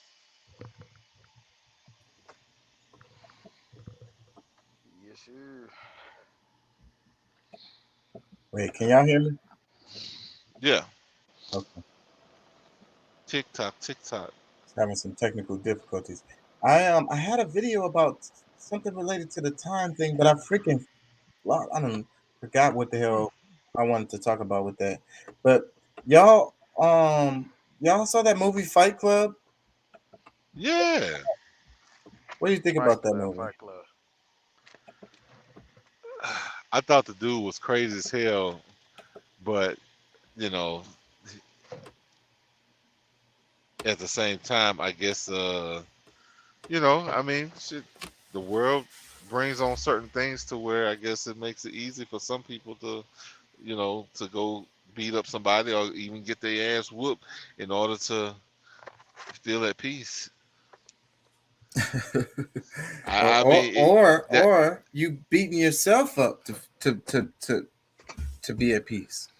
Well, nah, not me, but I know, and I don't even think most people. I mean, because well, okay, I gotta retract because I mean, honestly, I guess if your mind is not strong enough to where you can't mentally break the chains of everything else, yeah, I guess it is you doing it to yourself. So, because that's what ultimately they were saying with this movie. The philosophy in this movie is fantastic, I think, and it was this video that was breaking down the movie, talking about it, popped up on my timeline, and I watched it. But it's funny because this movie is the algorithm, bro, the universe. This movie is old as hell. This movie is how many years old? About 20. So that was a young what's his name? Brad Pitt. Pitt, yeah. He was still fairly young when that came out. And it didn't do that well when it came out. Not in the theaters, but I mean, when they put it, I know when it came on like HBO, I probably watched that shit about 3 times. Yeah, me too. Yep. Freaking I liked it a lot. It really made me think, it really made me think that's why I had to watch it a couple times, because I liked how the movie made me think about things, and it was talking about society. I can only imagine if I watch it now, because I mean, then I was kind of I probably should see it again to really, be able to get a more up to date. Well, I want to talk about it. I don't want to put y'all to sleep, but I think this ain't gonna do it. Let me play some of this right here. Fulfilling other people's expectations. This is just one of those questions presented in a novel written by Chuck Palahniuk named Fight Club. The film version of Fight Club, directed by David Fincher, starring Brad Pitt, Edward Norton, and Helena Bonham Carter, could be considered one of the best and most impactful movies ever made when looking at its reception and ongoing popularity. Fight Club isn't shy of over-the-top violence, contains a fair amount of explicit language, and, of course, the obnoxious behavior of its characters. However, it's definitely more profound than just men coming together to beat each other up. The story is built on several thoughtful concepts that are interesting and possibly applicable to our own lives. It tells a story about a generation of people without a clear purpose, without hope, raised with false expectations, and repressed by ever-tightening social norms. What does that sound like? A generation of people without clear purpose, without hope.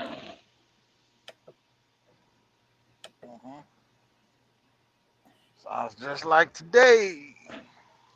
Raised with false expectations and I don't know anybody that's, well, maybe pressed by ever-tightening social norms. What if our existence is pointless? What if God doesn't like us? What if we're nothing more than a compost heap? How do we find meaning in a meaningless existence? What do y'all think about those questions? Y'all have any answers for any of those questions? I didn't know I was gonna be answering them, but I put you on the spot. Any meaning, it says what if God doesn't like us? What if it's, let me play this right here. What if we're just a compost heap? It says, what if existence is pointless? Is pointless. What if God doesn't like us? What if we're nothing more than a compost heap? How do we find meaning in a meaningless existence? Okay. That's a hell. The second one is a hell of a question. What if you only like you're just a piece of a pile of shit, pretty much, you know? But the way he worded the compost. But anyhow, like the whole thing with the first question is most people don't like themselves, so that's how it is that God don't like them. That's when God doesn't love you, is when you don't love yourself.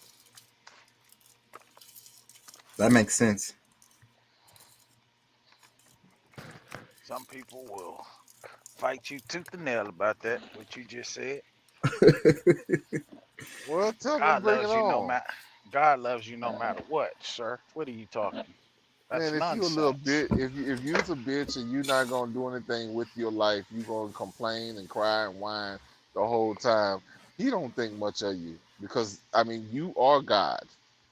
So if you don't think that's the part that like people miss in the whole thing. You are God because He lives within you. That soul that you're utilizing comes from the great energy throughout this universe. So by it being inhabited into a physical body doesn't really make it any less God. Yeah. Nah, I feel So you, bro. But you know, like I say, we breed a very well, I ain't gonna say we, but there's a very weak society out here today. People. no, I mean it is, but I mean each generation plays its part, and some people like I've seen way too many people express their feelings of how things just don't matter when it does, and like the whole purpose, like when people get to the physical realm and with they had a purpose when they left, but of course we start off at zero as a baby. When we get here, we don't define our purposes, or our parents don't guide us into a purpose for us to live with. Like that's how things end up the way it does. You know what I'm saying? So when people really get to the point where they don't give a shit, it's because that's how they was raised to not you know, I mean, to some extent, it's not like purposely raised not to give a shit, but based on your interactions with, you know, whoever you do. Because I mean, the few people that get around that may use other people as examples, and other family members, might go down a negative path where you're able to go in a different direction because you didn't quite see it the same way, or your body, your mind, and your spirit, your soul, and all that is resonating with a different type of frequency. So you know those things can be different for others, for some, where others will be like, what's the point, you Mhm. know? But I It, don't know, it man. it's nihilism, and that's what I think I think that it drives us to think this way. The system that we're in. Well, it definitely has that effect on you because I mean that I mean when they because they could like our education could be way different than what it is if they wanted a society that was free thinkers. Like, I mean, just really think about how advanced we could really be. Like, if they weren't so selfish and thinking they need to have it all for themselves. Like, I mean, all of the things that they've, implanted in our mind of what the future would look like, you know, 40, 50, 100 years, from that, when they was. What the hell happened? Remember the Jetsons? I know, bro. That's what I'm saying. It's like so many things. Because I mean, really, we were on. Even if the moon landing was fake, just people believing that was something that was real, put people in a perspective where it could be like Elon Musk going up in his own shit. So I mean, I said, yeah, Elon. So it's like, just giving people the idea of possibility gives growth. And, But and when the Jetsons was set in our time today. This was supposed to be how it's supposed to look. yeah, but because of a hatred, because a lot of the technology, I mean, it was shared throughout the world, the different high powers, but of course, everybody they would kind of have their own little thing, and they want to, come out with the new top thing or have the best of this or that, whatever.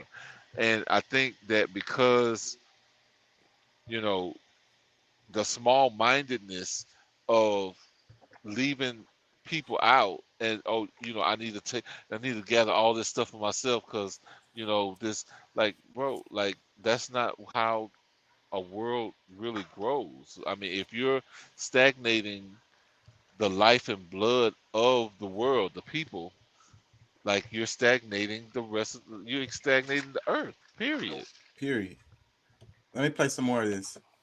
This video explores several philosophical ideas that Fight Club presents us. For those who aren't familiar with the story, this analysis explains and reveals the plot.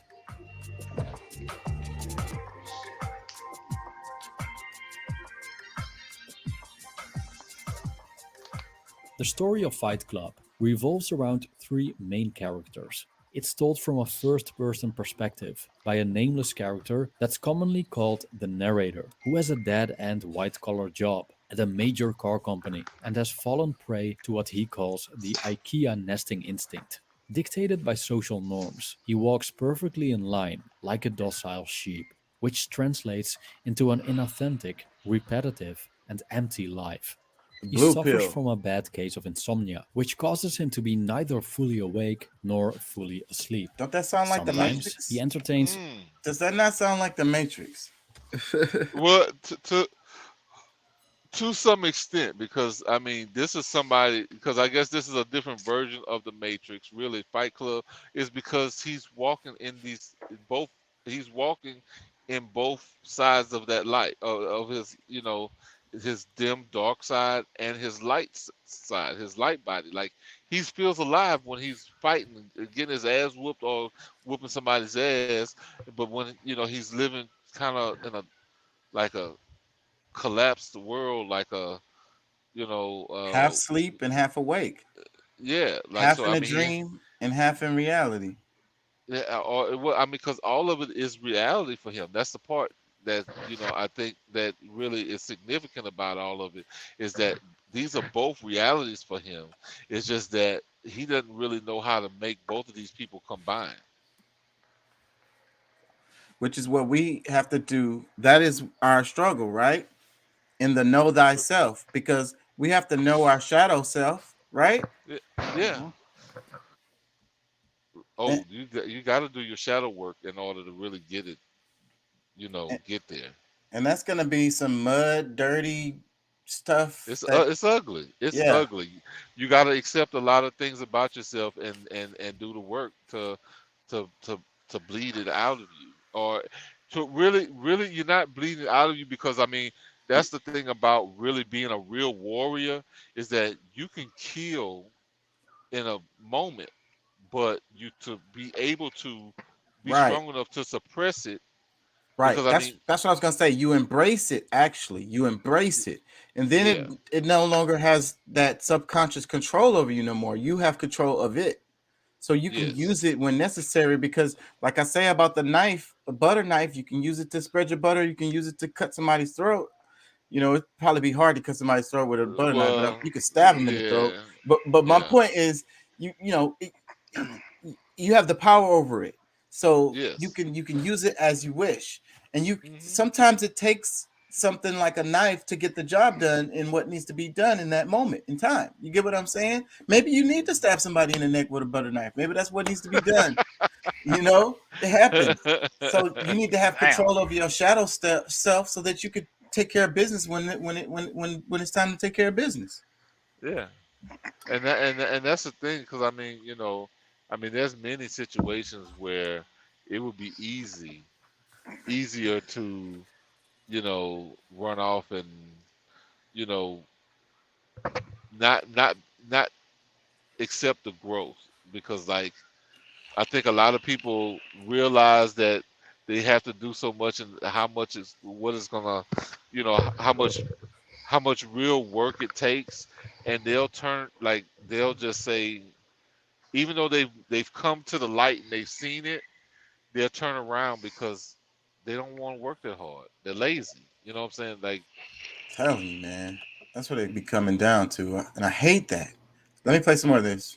Self-destructive thoughts. As he flies around from state to state for his job, he prays for a crash or mid-air collision every time the plane banks too sharply on takeoff or landing. During a flight, he meets an eccentric and hyper-masculine character named Tyler Durden. Tyler seems to be the direct opposite of the narrator. He's a wolf rather than a sheep, disentangled from society and impervious to social norms. He takes what he wants without asking and whenever he pleases. He's self-sufficient, has no superiors, and doesn't care about the material possessions. The movie later reveals that Tyler and the narrator are the same person, as Tyler is a product of the narrator's imagination that's probably induced by severe insomnia combined with dissatisfaction with a dull, meaningless existence and a lifetime of repressed urges. Comments. wow, bro. I mean, he said it. I mean, like the way he described it was like point on, and that's what I think is happening to a bunch of people that they're locked into like they've been suppressed their whole lives. They don't really know how to live. Like, I mean, like I know some people that has done, like they get on, they out, let's say when they drink, you get this, when they popping pills or whatever, like they get to this part of themselves that will explore and will do things that they wouldn't do normally. Shit, they ready to fight, whoop somebody's ass way quicker than they was like, oh no, they're like, without it, they would suppress it more and go and sit in the corner, pissed off and saying, instead of just addressing, hey, what was that, okay, like blame it on the alcohol thing that people like to use. Like, well, yeah, you could blame it on alcohol, but it's really who they are. It's just that a lot of the inhibitions are relaxed, like those things that would cause them to put the brakes on it are not there. You know what I'm saying? So this is like, that's kind of a way of what he's saying, as far as like this dude here, like he didn't need, I mean, that guy that they're saying he didn't need it, but he was living two lives that one was really him and the other one just wasn't. Yeah. He didn't realize that the narrator, they were the same people. Right. But he realizes it at the end of the movie, and he becomes more of the other guy, the one that he aspired to be. Let me play some more. The narrator is addicted to going to support groups for specific illnesses because these give him the opportunity to cry, which seems to be a remedy for his insomnia. The downside of his behavior is that he isn't genuine. Man, that's like being able to cry seems to be a remedy for his insomnia. Man, what does that say? And it has to do with us feeling, right? It's because like the society that we live in, it teaches us to not feel, and we're supposed to not show emotion. We're supposed to be, we're never supposed to get loud. You're never supposed to curse. You're never supposed to get outside of character. You're never supposed to show your feelings, really. And even more than that, the people that's below you, you're supposed to not care about what happens to them. And the homeless people, you don't care about what happens to them. And then the flip side is you're supposed to care more about what your boss's life is like, what's happening with his family and his kids and shit. You're supposed to show concern. So it's like a controlled emotion environment, right? So then this guy having trouble sleeping, he goes to these places so that, because these people are really going through it and they're really upset, and he gets to, like, I don't know, show some emotion finally. Yeah, and I mean that's one of the big things is especially for men is that if you don't have your emotions in check or in control, you are a weak man. And that's I think like of course like there has to be some balance because I mean there is some truth. There's a lot of truth to that, but at the same time, in order to like show none, like not like to be able, like in the right moments, like yes, you need to express your feelings regardless if it's pain, anger, you know, sadness, whatever it might be. You should have the ability to be, or the, should be able to express that without not being considered a man. And this guy's delusions and dementia is as a result of repressing these emotions and repressing. He's become like I mean the whole like he used the word he wasn't genuine. Like I mean he's doing all of this fake shit to be able to be in a position where he won't be judged for the crying because the crying obviously allows him to sleep at night. After he cries, maybe he's released certain chemicals in his body that if he maybe would have told his boss what kind of a piece of shit he was and go find him a different job, instead of dealing with the bullshit, you know what I'm saying? Like maybe he would have been fine anyway because Right. He still would have released those same endorphins or whatever those chemicals are. Yeah. Serotonin or some shit. Let me play some more of He this. has no testicular cancer or blood parasites yet, acts as if he does, so he can reap the benefits of these sessions. But these benefits come to an end when another non-genuine visitor starts to join the sessions as well. This is a woman named Marla Singer, and her motive for joining these sessions is, and I quote, "It's cheaper than a movie and there's free coffee." Marla is a self-destructive, chain-smoking fatalist who is expecting to die at any moment, but finds it tragic that it never happens. She steals food and clothes for a living and attempts suicide by overdosing Xanax. Even though the narrator, Tyler, and Marla have totally different personalities, they all live their lives, accompanied by a nihilistic undercurrent. Tyler seems to have figured out what causes this emptiness, and during the course of the story, his solution unfolds. Unfortunately, his character slides from a sage-like father figure to an anarchist terrorist who is out to destroy modern civilization. Nevertheless, he exposes us. Go ahead.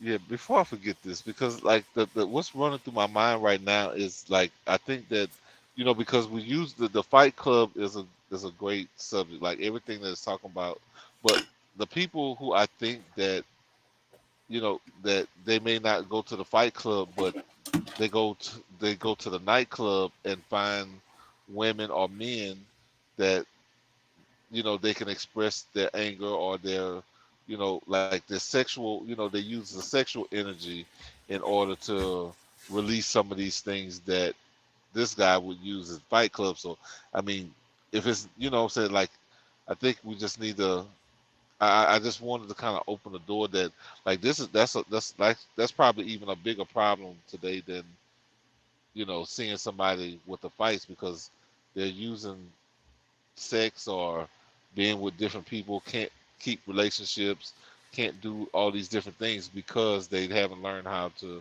manage their emotions or certain things within whatever it is that they're dealing with within their life, not being able to be real with themselves. It's hard for them to what I'm saying, right, to really cope. They're running from themselves. They don't want to know themselves. They're running from themselves, and they're using these gratifications of this weekend trip to the club to help them get by. Right, the prospect of relationships, the people that don't really know you, so you can put this face on and pretend to be something else or whatever for a little while, and you just keep doing that over and over. Because anytime that it becomes like they gotta really like either show who they really are because a lot of dudes lie to get some ass, and maybe even women too. And then when the truth starts coming out, they can't even stand up to the truth and just like, all right, you know what?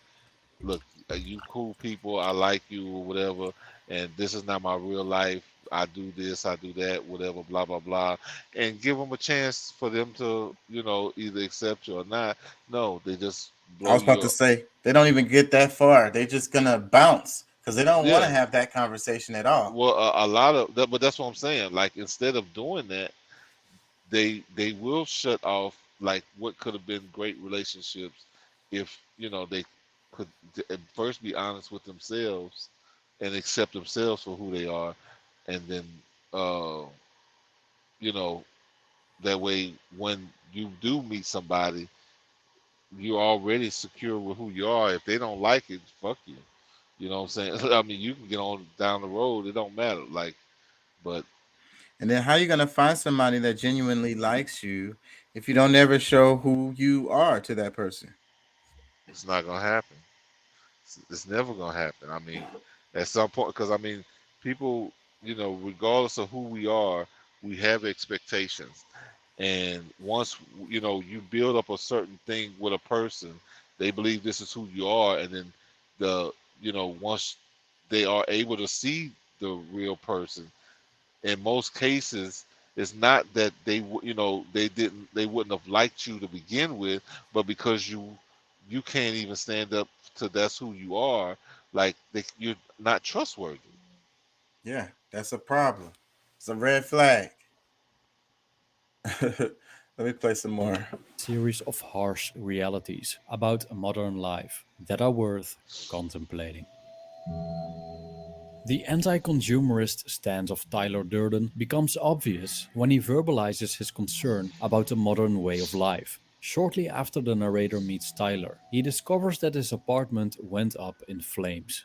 After this unfortunate event, realizing that he has no friends to call, he calls Tyler.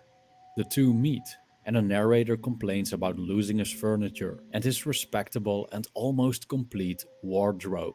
Tyler responds rather indifferently and slightly sarcastically before he begins to express his views on the matter.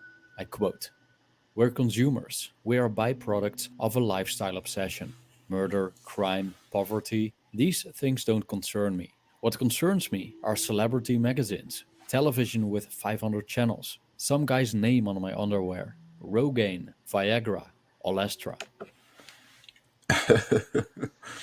We're consumers. We're byproducts of a lifestyle obsession. Murder, crime, poverty, these things don't concern me. What concerns me are celebrity magazines, television with 500 channels, some guy's name on my underwear, Rogaine, Viagra.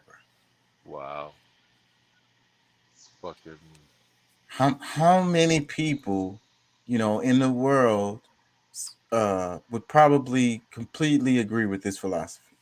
Well, many people will agree, but would that actually be the sentiments they express? Like, would they actually say it? Nah, maybe some of them, but most of them probably wouldn't. But deep down inside, they're gonna be like, man, eh. And you can see it. You can see it because of what goes viral and what people talk about. You can see that they really just don't care about none of this stuff. Like the stuff we talk about on this channel. Like that's why I get no views. Well, I don't know what you were getting used at one point. Maybe it's me. Nah, it's the algorithm, but I'm fighting against it. It's getting better because I've been getting recommended. I've been looking at the analytics a lot, and so I've been getting recommended more I now. mean, I could see people like. I mean, I've always dealt with it in my life. I mean, either you love me or you don't have nothing to do with me. Well, I think it's a good dynamic for the show because it's kind of like you kind of come from the right, I kind of come from the left, and we kind of argue on some of those topics that fall when we fall left or right of each other. Yeah, I'm just right. You're wrong. Now, but no, Do start no, laughing. but no. Honestly, like I'm really like. I guess politically it sounds like it because I mean a lot of people own the right, like especially in like they're not doing all what they say. Like they don't hold up to what the idealism of what you know being on or conservative or because like to some extent maybe like they pick and choose on what they want Right. to, but it's not like for me They're not like consistent, and they're not really standing on their square, because if you really a conservative, then you're gonna be conservative down the line. You're not gonna pick. yeah, it ain't, and it doesn't, because I mean, regardless of what kind of money somebody pitch at you, like that's not gonna, you're gonna pick something.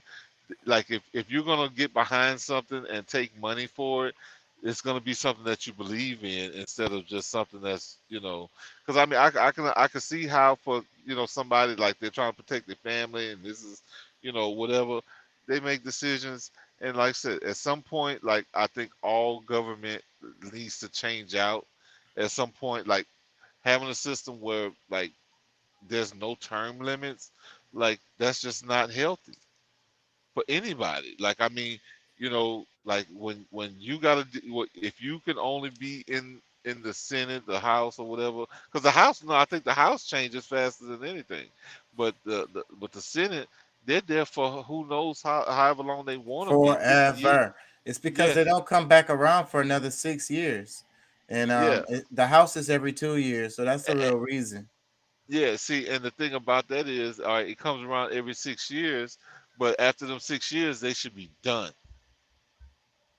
Like you done spent if you spent 6 years in that office, it's over. You get back to being a freaking a civilian, Yeah, regular civilian. and you got to deal with the shit that everybody else been dealing with. So the shit you fuck up, you're gonna have to deal with it yourself. Yeah, but unfortunately, our system is not like that. And even if they do leave out of Congress, they're going to become a lobbyist, or even a head of a one of those freaking, what do you call the boards, or even like Well, a CFO of one of these big ass companies. well, the whole thing, if it worked right, like these different corporations were, um, they wanted to have a fair and you know like if they considered themselves to be just like everybody else, instead of trying to take the position that they're bigger, they're better, they know better because they have a corporation, is really insane. It's just like some of us, you know. But we're taught to try. I scream this over and over because I don't think people really understand it. But and it's part of our culture here in the States. We're taught to like worship these people, CEOs, CFOs, the big bosses, when they come around and we have the meetings and everybody act right and stuff, and they smell good and they have on designer gear, and then they say words that make you cry, and you're not crying because you're getting fired. You're inspired. It's like, you get what I'm saying? Yeah, They're like I mean, godly. They're the well, gods against amongst men. The CEO comes well, around, well, man. when we're talking about Jesus Superstar just stepped in the room. Go But ahead. look, that's my whole thing was when like people are excited about these little crumbs they giving back for student loans. It's like, okay, like some people, I ain't gonna lie, I didn't say it earlier, but like I think they deserve to have that debt because you this is the system that you follow, like that you believe in and wanna, like you giving your life to, then like you belong to them. Like you deserve that to some extent. If you feel like, the only way to make this is like the Fight Club stuff too. Like if you feel like you need them to be a part, or to to be something to be happy about for yourself, if you need that kind of, you know Validation. It's a validation or sticker. recognition or whatever, like that's like who, you know what I'm saying? I agree You with that sentiment. I ain't gonna lie. I struggle with that all the time. But what I would say is the argument they made was, they told these kids to get these loans and go to school. They said, you're from the what inner city, you could better your life. Go get the loan and go to school and get you a good job. I know. I feel for it too. I mean, not like, bro. Knowledge is not, like it's more indoctrination when you go to their schools. It's not like them. Like I could see like a school that really kind of like if it was more um what they call it when they come and they just talk, like they don't you don't really Lectures. lectures. Yeah, like they come and there's lectures. Okay, you take your notes, you do whatever things that's gonna, but you the one that's gonna spend the time finding outside resources and doing this, and because this is what you love, this is what you care, this is what you know understanding how certain things work, how it ticks. You just described all my classes, bro. Telling you. That my classes are exactly that. Well, I choose what I want to write in my papers. I choose what subjects I want to focus on. And the classes that I love the most are just lecture. They just come and they talk. They might have a PowerPoint or whatever. And we talk as a class on topics, and then they want you to hear what you think about it. So your research paper is what you think about this topic. But the problem, here goes the problem, that I scream it, and it really bothers me, but you have to use approved sources, quotation marks. And what sucks about that is a lot of times these approved sources, is an old white guy. And that bothers me, but that is what it is. That's one part of academics that bothers me, but it is what it is. But you describe my classes, bro. That's how it goes. yeah. Well, and that's how I see what real learning is, because like I don't really have anything against school. Like I do think that like you should be smart about what type of classes you're gonna take. If you're gonna spend $50,000, $100,000, like some people. So I Yeah. know Oh no, I'm just saying that's that's HCC. undergrad. That's just no, that's just undergrad at a basic Maybe a college. community college. It's not gonna be in no freaking university. No, that's well, I don't. It's, shit. Prices is retarded right now. I'm telling you. Well, I believe that, but see, my thing is, it's like But I you think got that like too is what if it determines. doesn't add up, if you the field that you're going for, if it doesn't add up, that you'll be able to pay this thing back in like 5 to 10 years, like really, like it is it really worth it?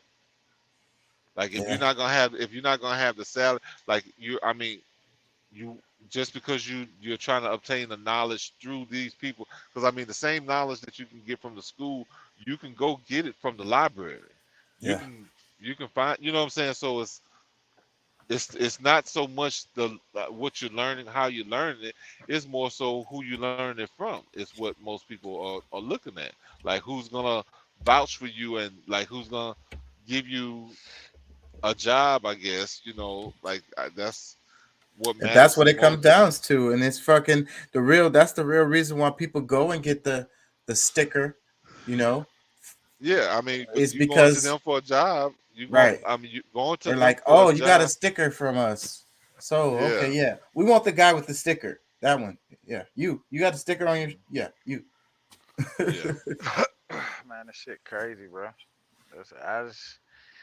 I think about like people that go to school for education and become teachers.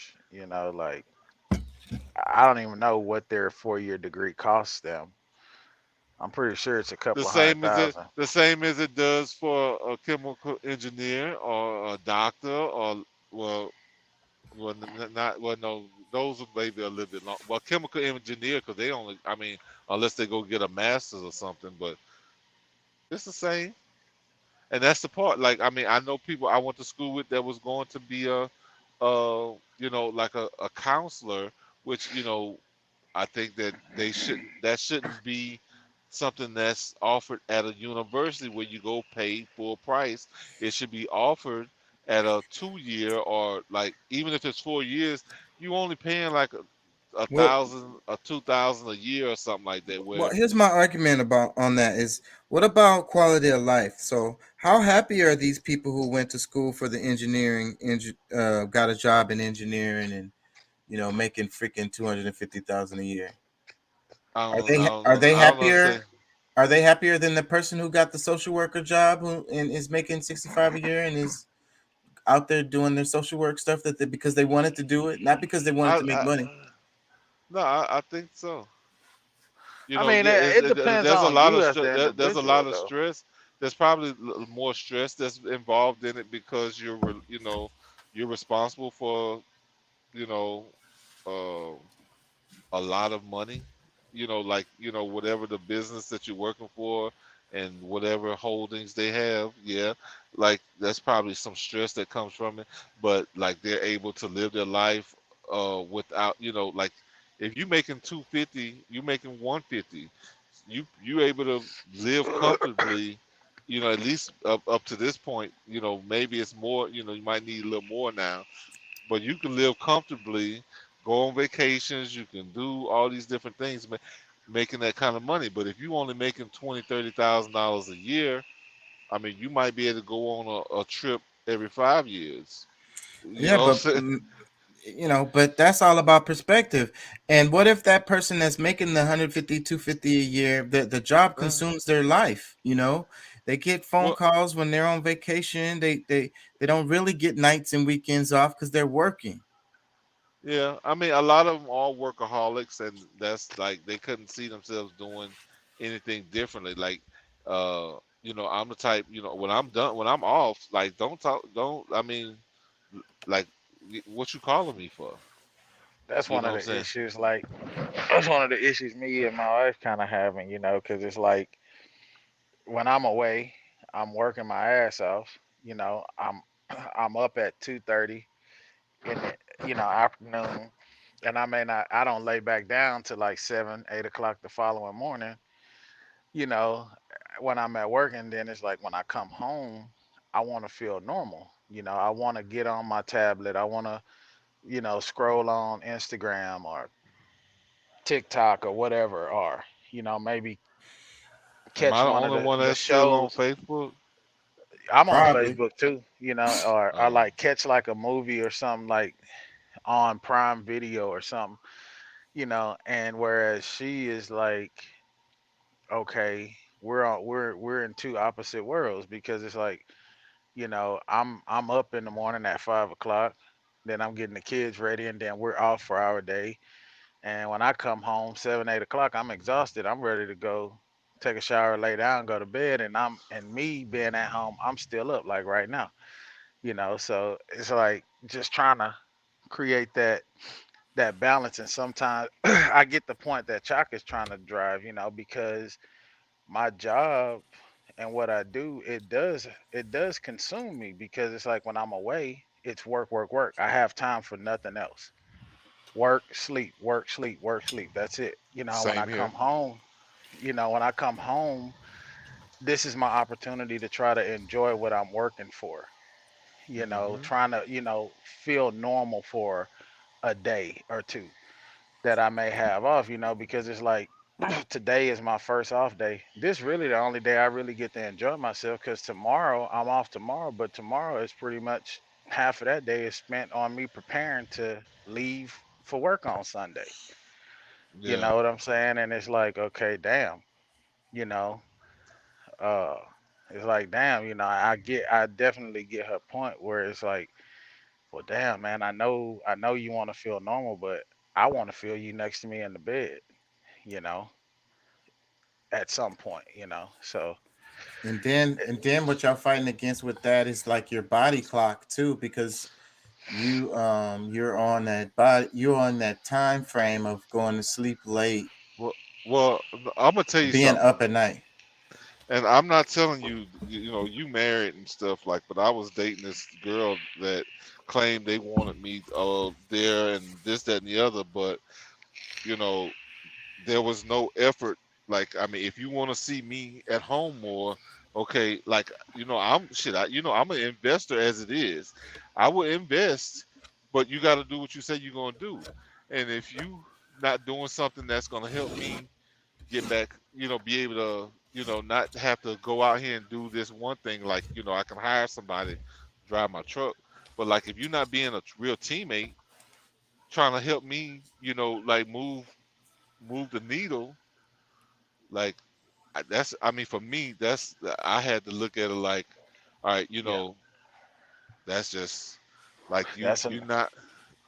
yeah, that's another thing too, you know. So but it's just trying to create that balance. You know what I'm saying? That's like I say, I didn't jump on last night, but I was up when y'all was doing the podcast, but I was like trying to like I just got I'm like, man, let me get some of this shit out of the way that I gotta do.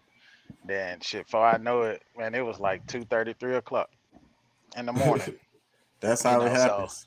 so I'm like, but I was like, tonight I'm gonna jump on for a little bit, but I'm gonna be on for a little bit and skedaddle, take a shower, and try to lay down so I can, because tomorrow's Saturday, so at least be up when they get up at 8 o'clock in the morning. Yeah, spend a Saturday with them. They're gonna like it. Yeah, They're gonna like yeah, that.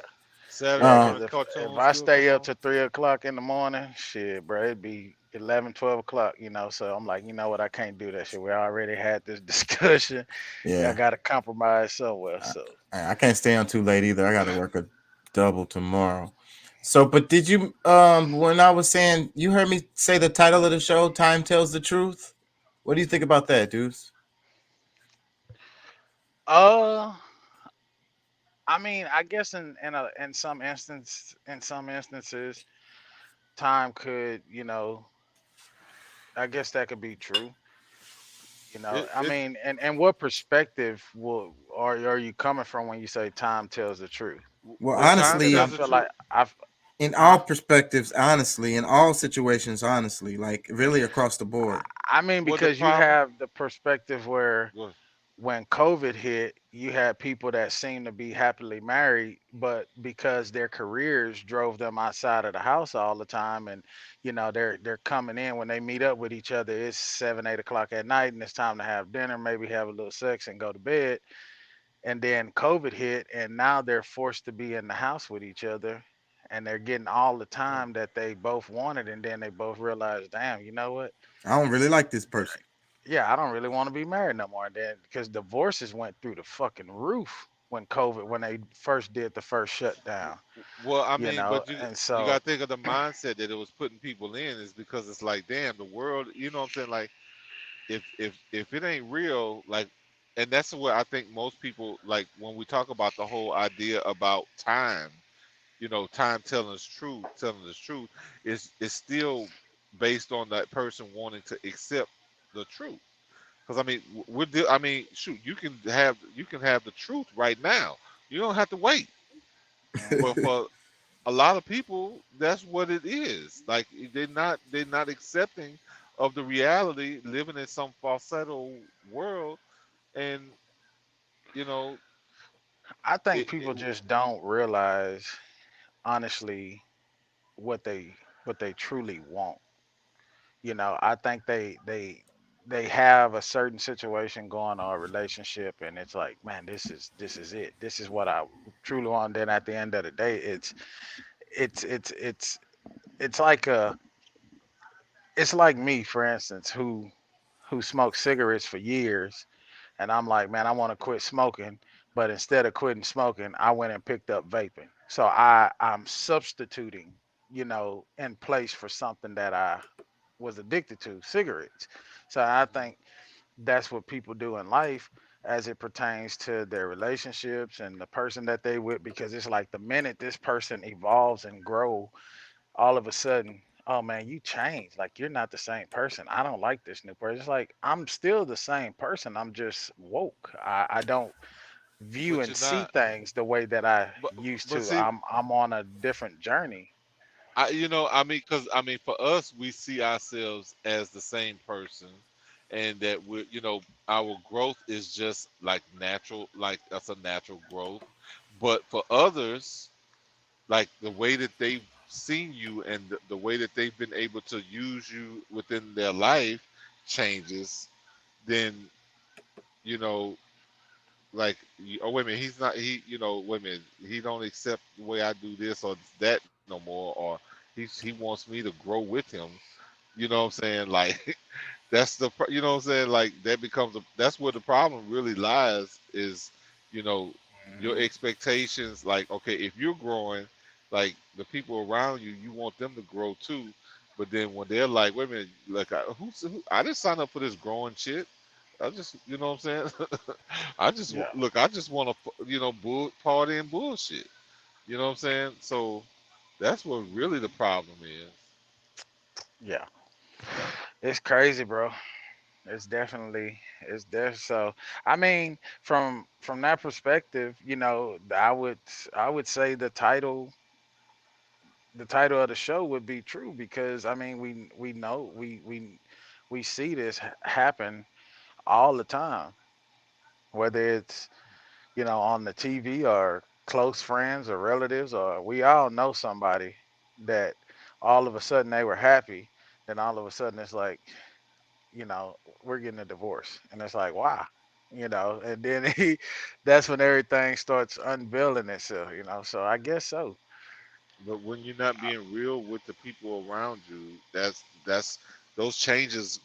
That's bound to happen. That's damn near automatic. Like, you know what I'm saying? Like, Yeah. if You have yeah, to be real. you gotta be real with yourself in order to be real with others, and for others to really accept the realness. Like, I mean, But people will most see your people growth. don't even, but most people can't stand themselves, bro. Farrakhan said this shit. And correct me if I'm wrong, Minister Farrakhan said that when you're alone, the person that you see in the mirror, that is you. The Hmm. things that you do when you are alone, that is you. And if you don't like that person and can't deal with that person, how do you expect anybody else to? And that's the thing, bro. Most people don't want to be honest with themselves, don't want to they don't like the person who they truly are, so they cover it up with all of these designer clothes, going out to the club. You got women and dudes out here, randomly, just fucking anything, Alcohol and like drug problems. alcohols. Yeah, you know what I'm saying? Because they don't like that person. They have to have other people in their life so that they're not alone, because they can't be alone with the person who they truly are. You know what I'm saying? And it's crazy. It's crazy. So it's like, you know, when as you grow in a relationship and you get past the honeymoon phase, you start truly seeing who the person that you're with is, because Hmm. if a person is not for change, should have changed for a week or two or a month or two, but they're gonna fall back into who they truly are. They're gonna reveal who they truly are. You know what I'm saying? Over time. So, Hmm.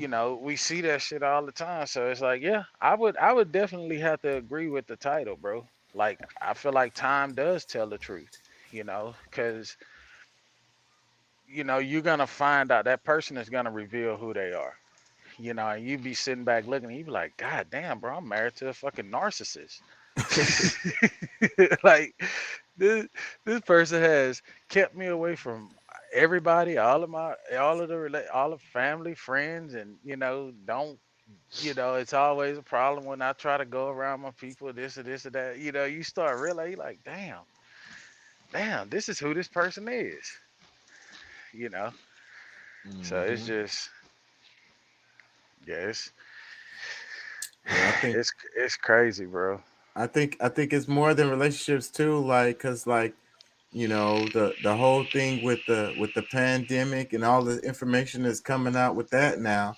And how many times they call people a conspiracy theorists, and then later on, time tells the truth. Mm. Yeah, yeah. And Man, then you I got mean, all these people that own like Instagram and Twitter and all these playing YouTube, and the folks that own Google, like, they blocking people and shutting people out, and and it's like, for what? Why? man, I had family members that me expressing my how I really feel about stuff, because I think at one point I hear what they talking on, and if it doesn't match up, I'll just let them talk. But Yeah.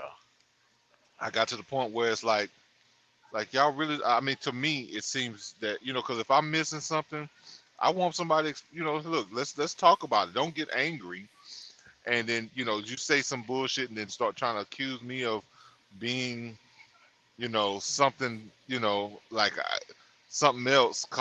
Pretty much kind of calling me out of my name. But I'm willing to have the conversation. I'm not afraid of it. You know what I'm saying? I can tell you, usually why I think what I think, you know. So, but a lot of people have been programmed for so long by a certain group of people. Anytime you go against it, they're trained to, kick you in your ass, or, like make you into an enemy if you don't, believe the same way. But it is what it is, bro. It's kind of hard to hurt my feelings. I got thick skin. I used to be a car salesman, so you know what I'm saying. I done been told I done been told no more than anything else in my life. So No, I don't want this damn lemon. I don't want this old car you trying to sell me. Why the price so damn high?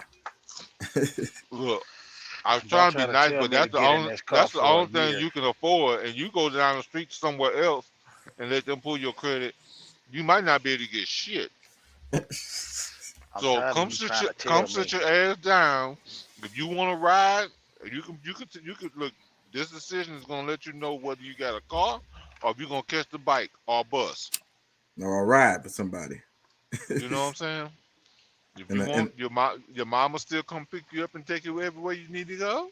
Yeah, okay, all right. And them bus shelters don't have no roof on it, and it's hot out there. You know what I'm saying? So don't get caught there when the tornado hit. With no car accident, Keisha to come pick you up. Keisha gonna say you better call Tyrone. But look, I'm gonna tell you, that's some of the some every now and then you get some of those ones that barely can buy, really probably shouldn't buy, or because they really can't afford it, but they try to do it because it's gonna help them be able to get to a job and back and forth, whatever, blah blah blah. Okay, but they try to be the ones that's bigoted as as soon as they find out that okay. Like what? Oh, wait a minute. They got me done. Like they was able to finance me, and then that's when they want. Oh, when I want this, I'm like, wait a minute. Hold on. Pump your brakes. Pump your brakes. Like my thing is, do you have any idea what had to happen for you to be like? We pulled a favor. Like let me. If you leave here today without this car, you're not getting one. I've had to get I've had to go gangster on some people like that, and it's like, look, that's fine. You leave, that's up to you. But if you miss out on this deal, like that's pretty much it. So drive this Prism or this I can't even think of. Drive this little car. Come get in this damn Malibu. Yeah. And look, I'm gonna fill it up for you. So you know what I'm saying, you can make it through this first week, but you need to sign this. If you saying you need a car, you better come on. Man, oh man, I'm probably gonna wrap it. I wanted to talk more about the what was it? Fight Club. Yeah. Yeah, bro, I ain't gonna lie. I ain't gonna lie. That I mean, the more because I wouldn't. I mean, I guess it kind of took me off. I mean, I wasn't really thinking about it, but the more you think about it, and you're reminded of some of these scenes, bro, the impact. Because I mean, I think I received it to some extent then when I did see it, but like now it's like wow, you know what I'm saying? I can see the Matrix. Yeah. because like it's a. I Go couldn't ahead. see it as clear back then because this movie came out so long ago. But it's funny how the philosophies of that movie has stuck in my mind all this time. I think about Fight Club every now and then. Something from it pops up in my mind. That's how impactful it was on me.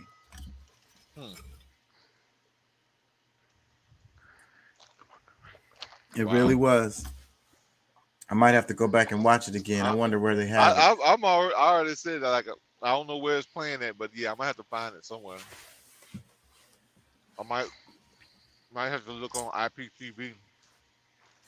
Yeah, it was a fun ride, and then it makes you think about because it's the reflection of our society, like the one that we live in today, like really, and why do we do the things that we do? And then one of the parts that stuck in my mind for a long time was how he was all like trying to find the perfect, what was it, the perfect end table or some shit he was looking for, perfect ottoman or some shit.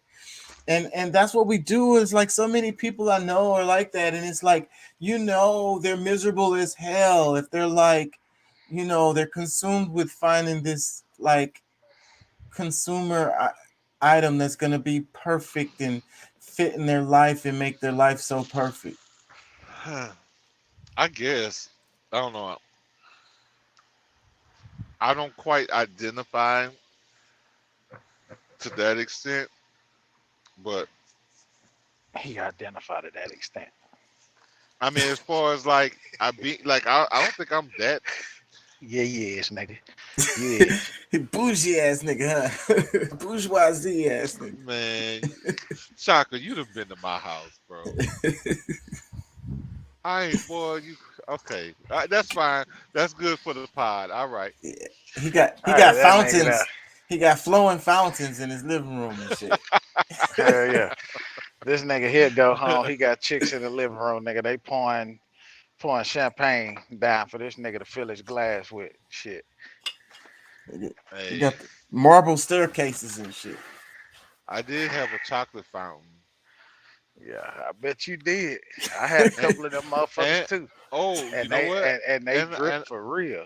And that sound like a sexual position. I had a punch fountain too. Yeah, I had one of them too.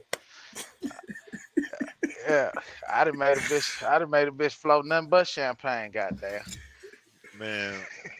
You know what? I do accept that I am somewhat bougie, but like not out. Like I'm more inward because I mean, yeah, I like nice shit for myself, but I'm not going around bragging to anybody about what I do or what I got. You know what I'm saying? That's not me. You know what I'm saying? And that's one of the things when they be talking about like in the black community, they be like white folks this and white folks that, and I be like, that's one of the things I identify with white folks is I like nice shit, and there ain't nothing fucking wrong with that. Like, yeah, they like nice shit. I like nice shit too. But that's our thing. Like we the brokest people in this country, but we spend the most money. Say, bro, we're the most bougie people. Like we the ones that like shit that we like, shit that we want. Like all of us, we're not monolithic, so we have our different likes, wants, and likes and stuff. So, but honestly, if you really look at it, like we're the ones that impress upon them. Like for them to feel like they cool, they gotta be done some of the shit or buy or have some of the shit that we have. Man, bro, I think we all, in a sense, like even that's just like you was talking, Pat, and you were saying how you've had people come in there and they like, man, they realize they gotta prove, oh man, I don't want this car, this what I want, and I'm gonna be honest with you, bro, like I'm this type of person where it's like I'm so fucking stubborn. If I can't have what I want, then fuck it, I don't want it. I don't even want to do it. Like because for me in my mind, I feel like I've had to settle so much in life as it pertains to childhood and growing up. Like if I can't get how I want it or what I want, like fuck it, I don't want it. But I'm gonna tell you, that's how you need to start.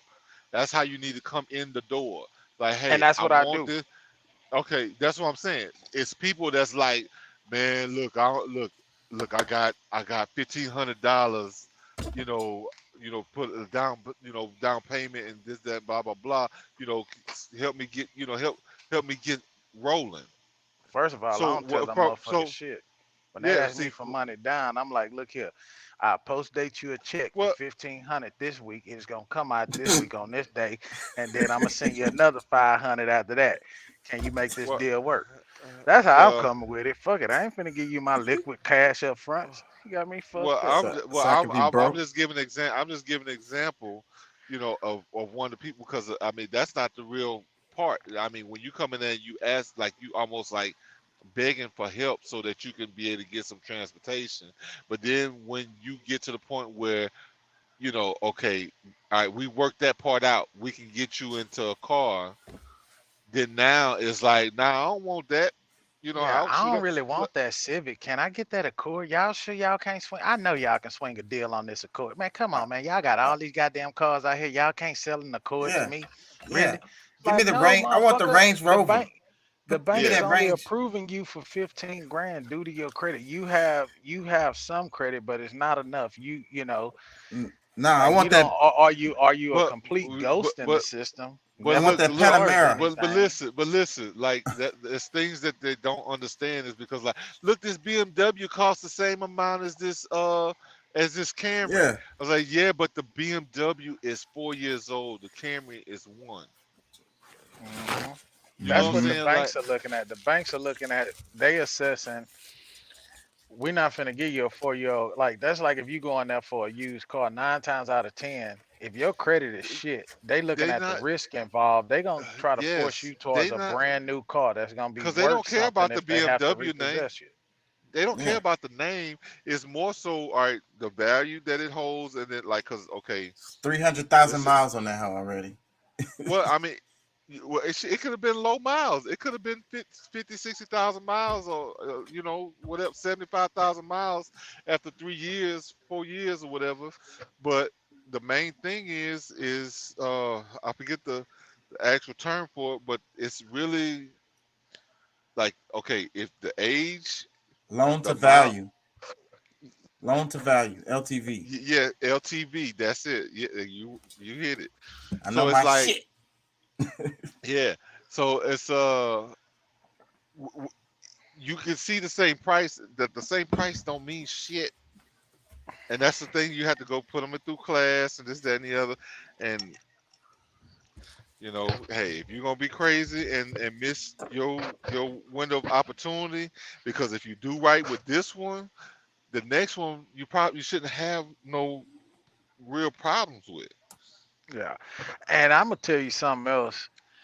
I'm not gonna say I hate it, but I dislike when a salesman is selling a vehicle to a person that they know they had to move mountains to even get them approved on a deal, and then they tell them, "Oh, just keep it for a year, and then you can come in and trade it for something else." Motherfucker, if they got bad credit right now, or they're showing that they're late payments on stuff, you think they're gonna be able to pay extra towards that vehicle in a year's time to build up enough equity to be able to trade that car and not be upside down?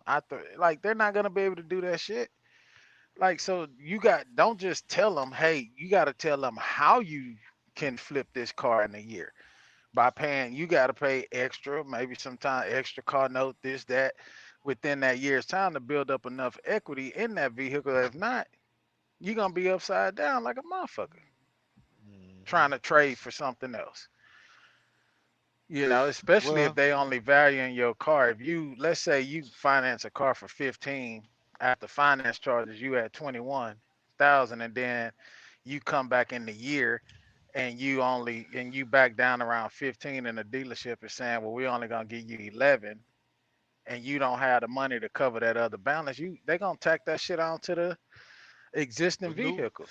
yeah, Yeah, unless the dealership will say, okay, well, fuck it, we want to make the deal done. not We'll pay your vehicle off, and that no. 9 times That's out of 10, they not doing it. If you got bad credit, they not paying shit off for you. Now you well, walking there it's with hard. good credit, they may. Well, see, but no, no, you walk in there with some cash, go, all right, so you're trying to upgrade, Yeah, you come in with the cash that's gonna put you in the right position in the car that you in.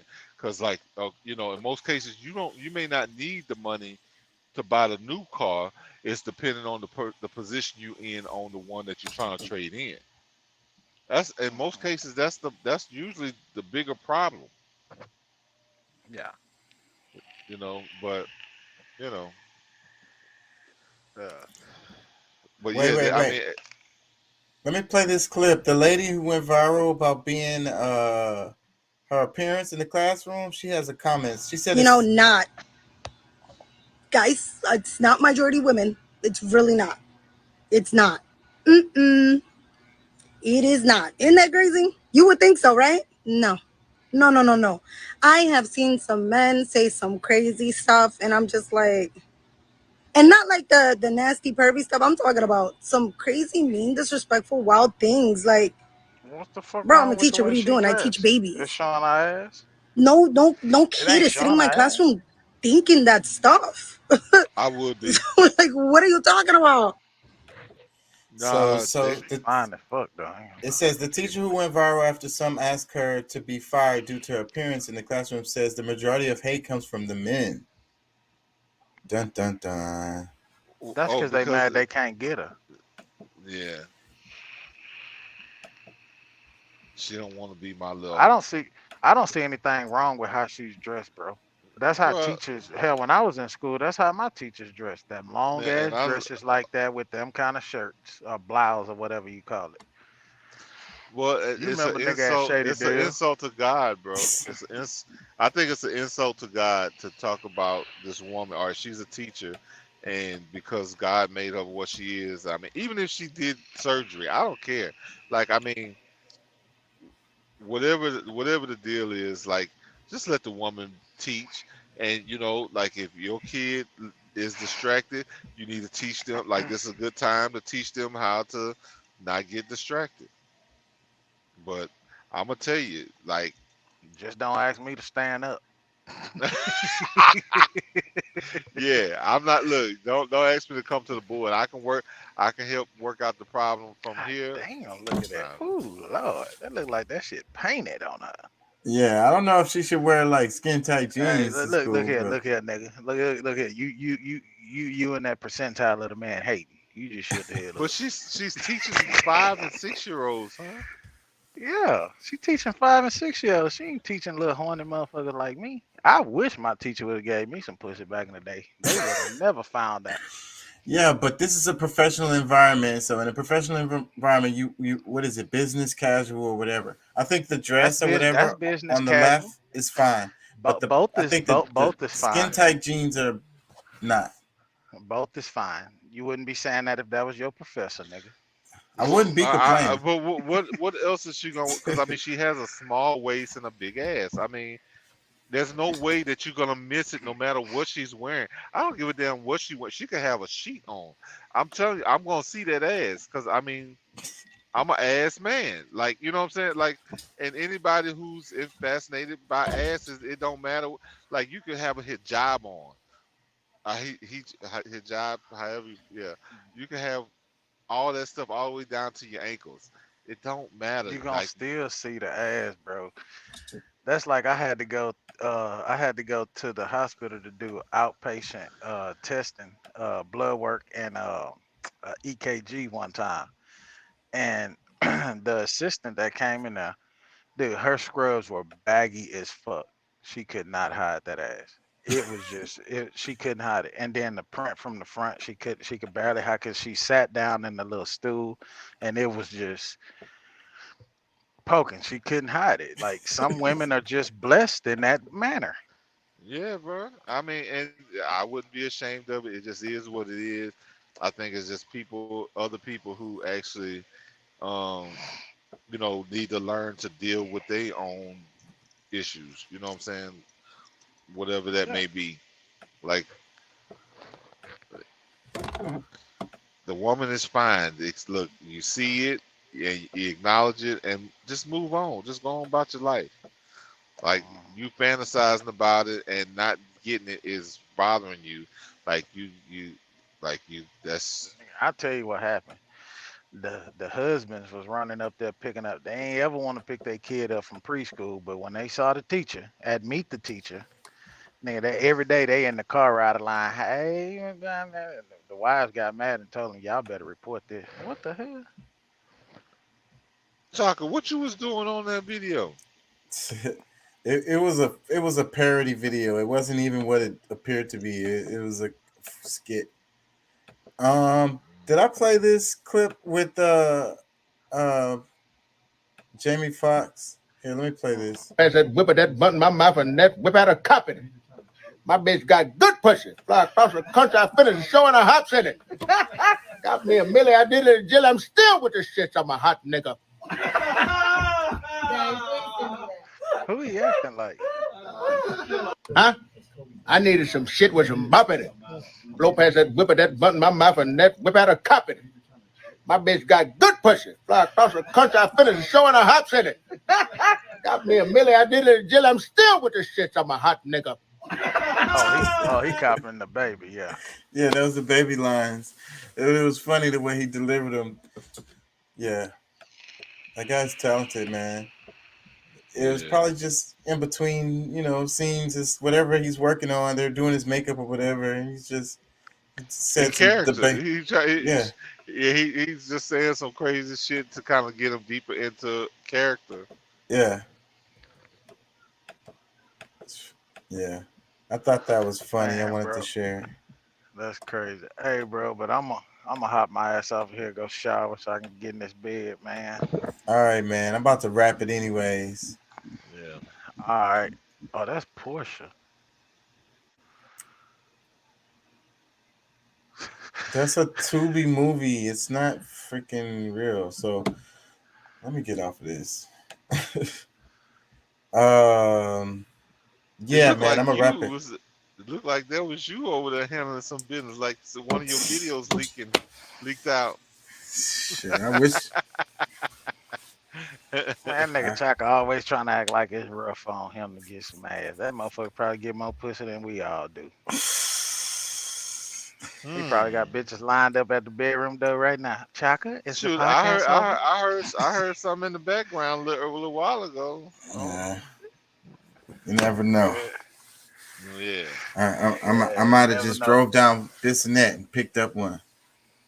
Hey, they got plenty over there. They got plenty. Boy, that shit tripped me out. And all of my years of living on the Southwest, it took me to be a grown ass man to realize they got real street stalkers. Them motherfuckers up underneath the Beltway Bridge while you at the light. They run into your car.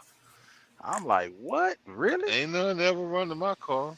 Shit, go over you, there to Bensonet right now. They heard about you, Pat. They know what you do. You said in the other video, you pull out the pistol and you be like, "Hey, I'm not interested." Better not pull out the pistol on them, cause boy, I seen some I seen some boy. Nah, they had I'm really like not a quarter horse. I mean I don't like mine that easy. He's stumbling. I make her give you a ride to the next light. It's gonna cost you. It's gonna cost you though. You do something for me, I do something for you. Yeah, shit. Yeah, truck stop just right up the way up here. I get right up here. You gotta get your own ride back now. You see this thing here? It's called a logbook. I can work over 14. I just can't drive. You stupid. I ain't fucking with. Listen, I'm done with you, bro. I'm done with this. Oh shit! Damn. Nah, man. Shit, I ain't gonna lie, buddy. But nah, man. Shit, I'm gonna get my butt out.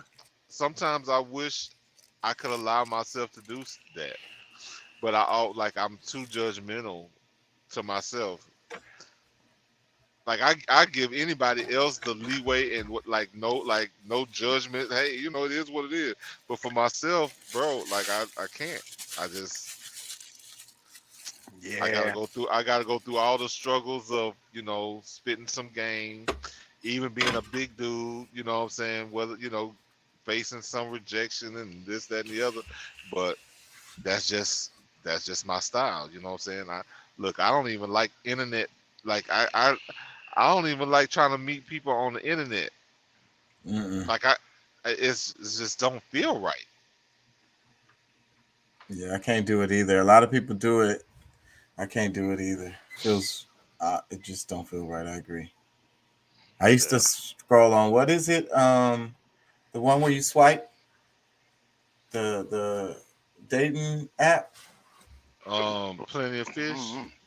Nah, it's not Plenty of Fish. It's all of them kind of do that because I was on one on YouTube. I mean on Facebook, the new one they got on Facebook, and I mean you swipe left or you swipe right or whatever.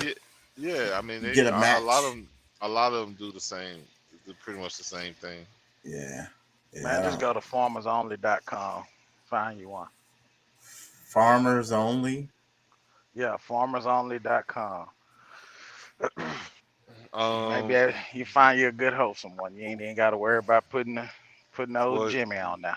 Well, you know, I'm gonna tell you, that's gonna be really hard because I mean, you know, I guess I could go back to my hometown and find somebody like that, but I mean, you have to take them to the city. They have to come to the city.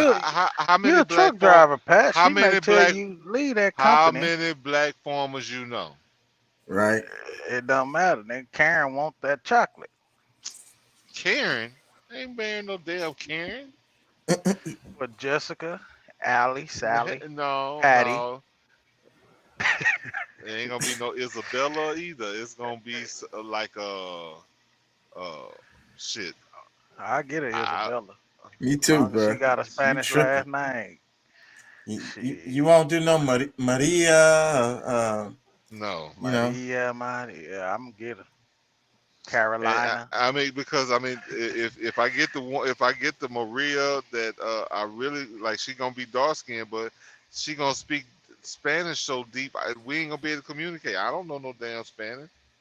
Just because they're Latin don't mean that they speak Spanish, bro. Like they could totally be English, completely. Who the hell English. You talking to? I'm just saying they don't necessarily have. They could be Latin and not speak.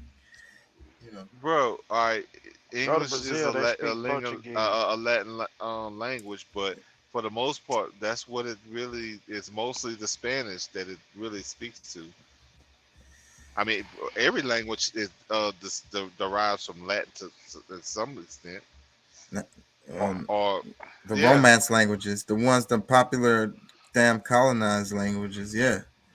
No, see, stop saying that, bro. Who you think created? Well, I don't know. Maybe I guess we did colonize at some point, but it was black people that did it.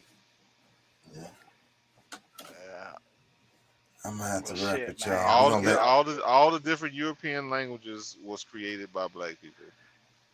Yeah, let's let Deuce get out of here so he can spend some family time. And I'm finna get out of here too. Yeah, I'm about to take my ass to bed. I know you're gonna be.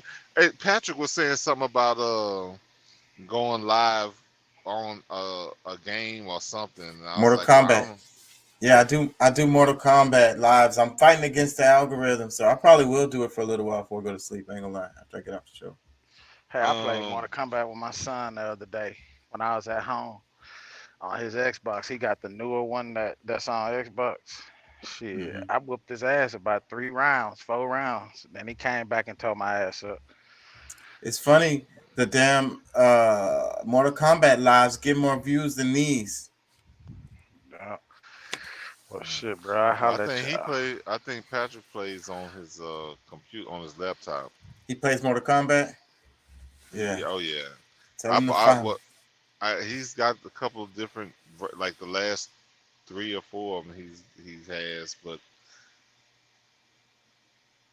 I don't know. But like I said, he wanted to be able to go live, so that's why I was trying to tell you. So we'll maybe talk off screen where you get a chance to let him, maybe. What is there any qualifications for him to be able to play? Like he got to be at a certain level or something to play? Nope. He could play against me at any time too. on any system? Oh man, don't give me the line on that. I don't know about that because I was asking somebody about because I'm on a PS4 right now, and they said that PS5s are compatible, but I think it is any system though because Mortal Kombat is the same. Shit, I don't know. Well, I mean, he's still he's got a 5, but he just don't know it yet. But he's still on PS4 right now, so he definitely he's can. Definitely he's can got with his. me. But he said he's got the 4. He's got his laptop, and he's got the Twitch or Switch or whatever the Nintendo whatever. Yeah. So he yeah, he plays. could definitely play. What he wanted to play against me or what? I guess he was saying something about being able to go live or do I don't. Oh, and it's nothing to broadcast too. There's a button on the PlayStation that says broadcast. You click that button, but you You have know to what? connect. Let's talk tomorrow because we might be able to, like be able to at least be able to record them and upload them, or Something like that. something It's where. whatever. Well, I work all Yeah. day tomorrow, but you could text me. All right. Yeah. All right. Well, All we'll right, figure man. out something. But you understand what I'm asking? I So think somebody- so. Yeah, I think so. Yeah, he could broadcast. I could show him how to do it. Okay. Yeah. All right. Well, we'll chat. All right, man. Peace and love. Dude. Get you Oh some yeah, rest. Dude's gone already. All right. Yeah, he out of All there. right. All right, All man. right. I'll Peace. holler.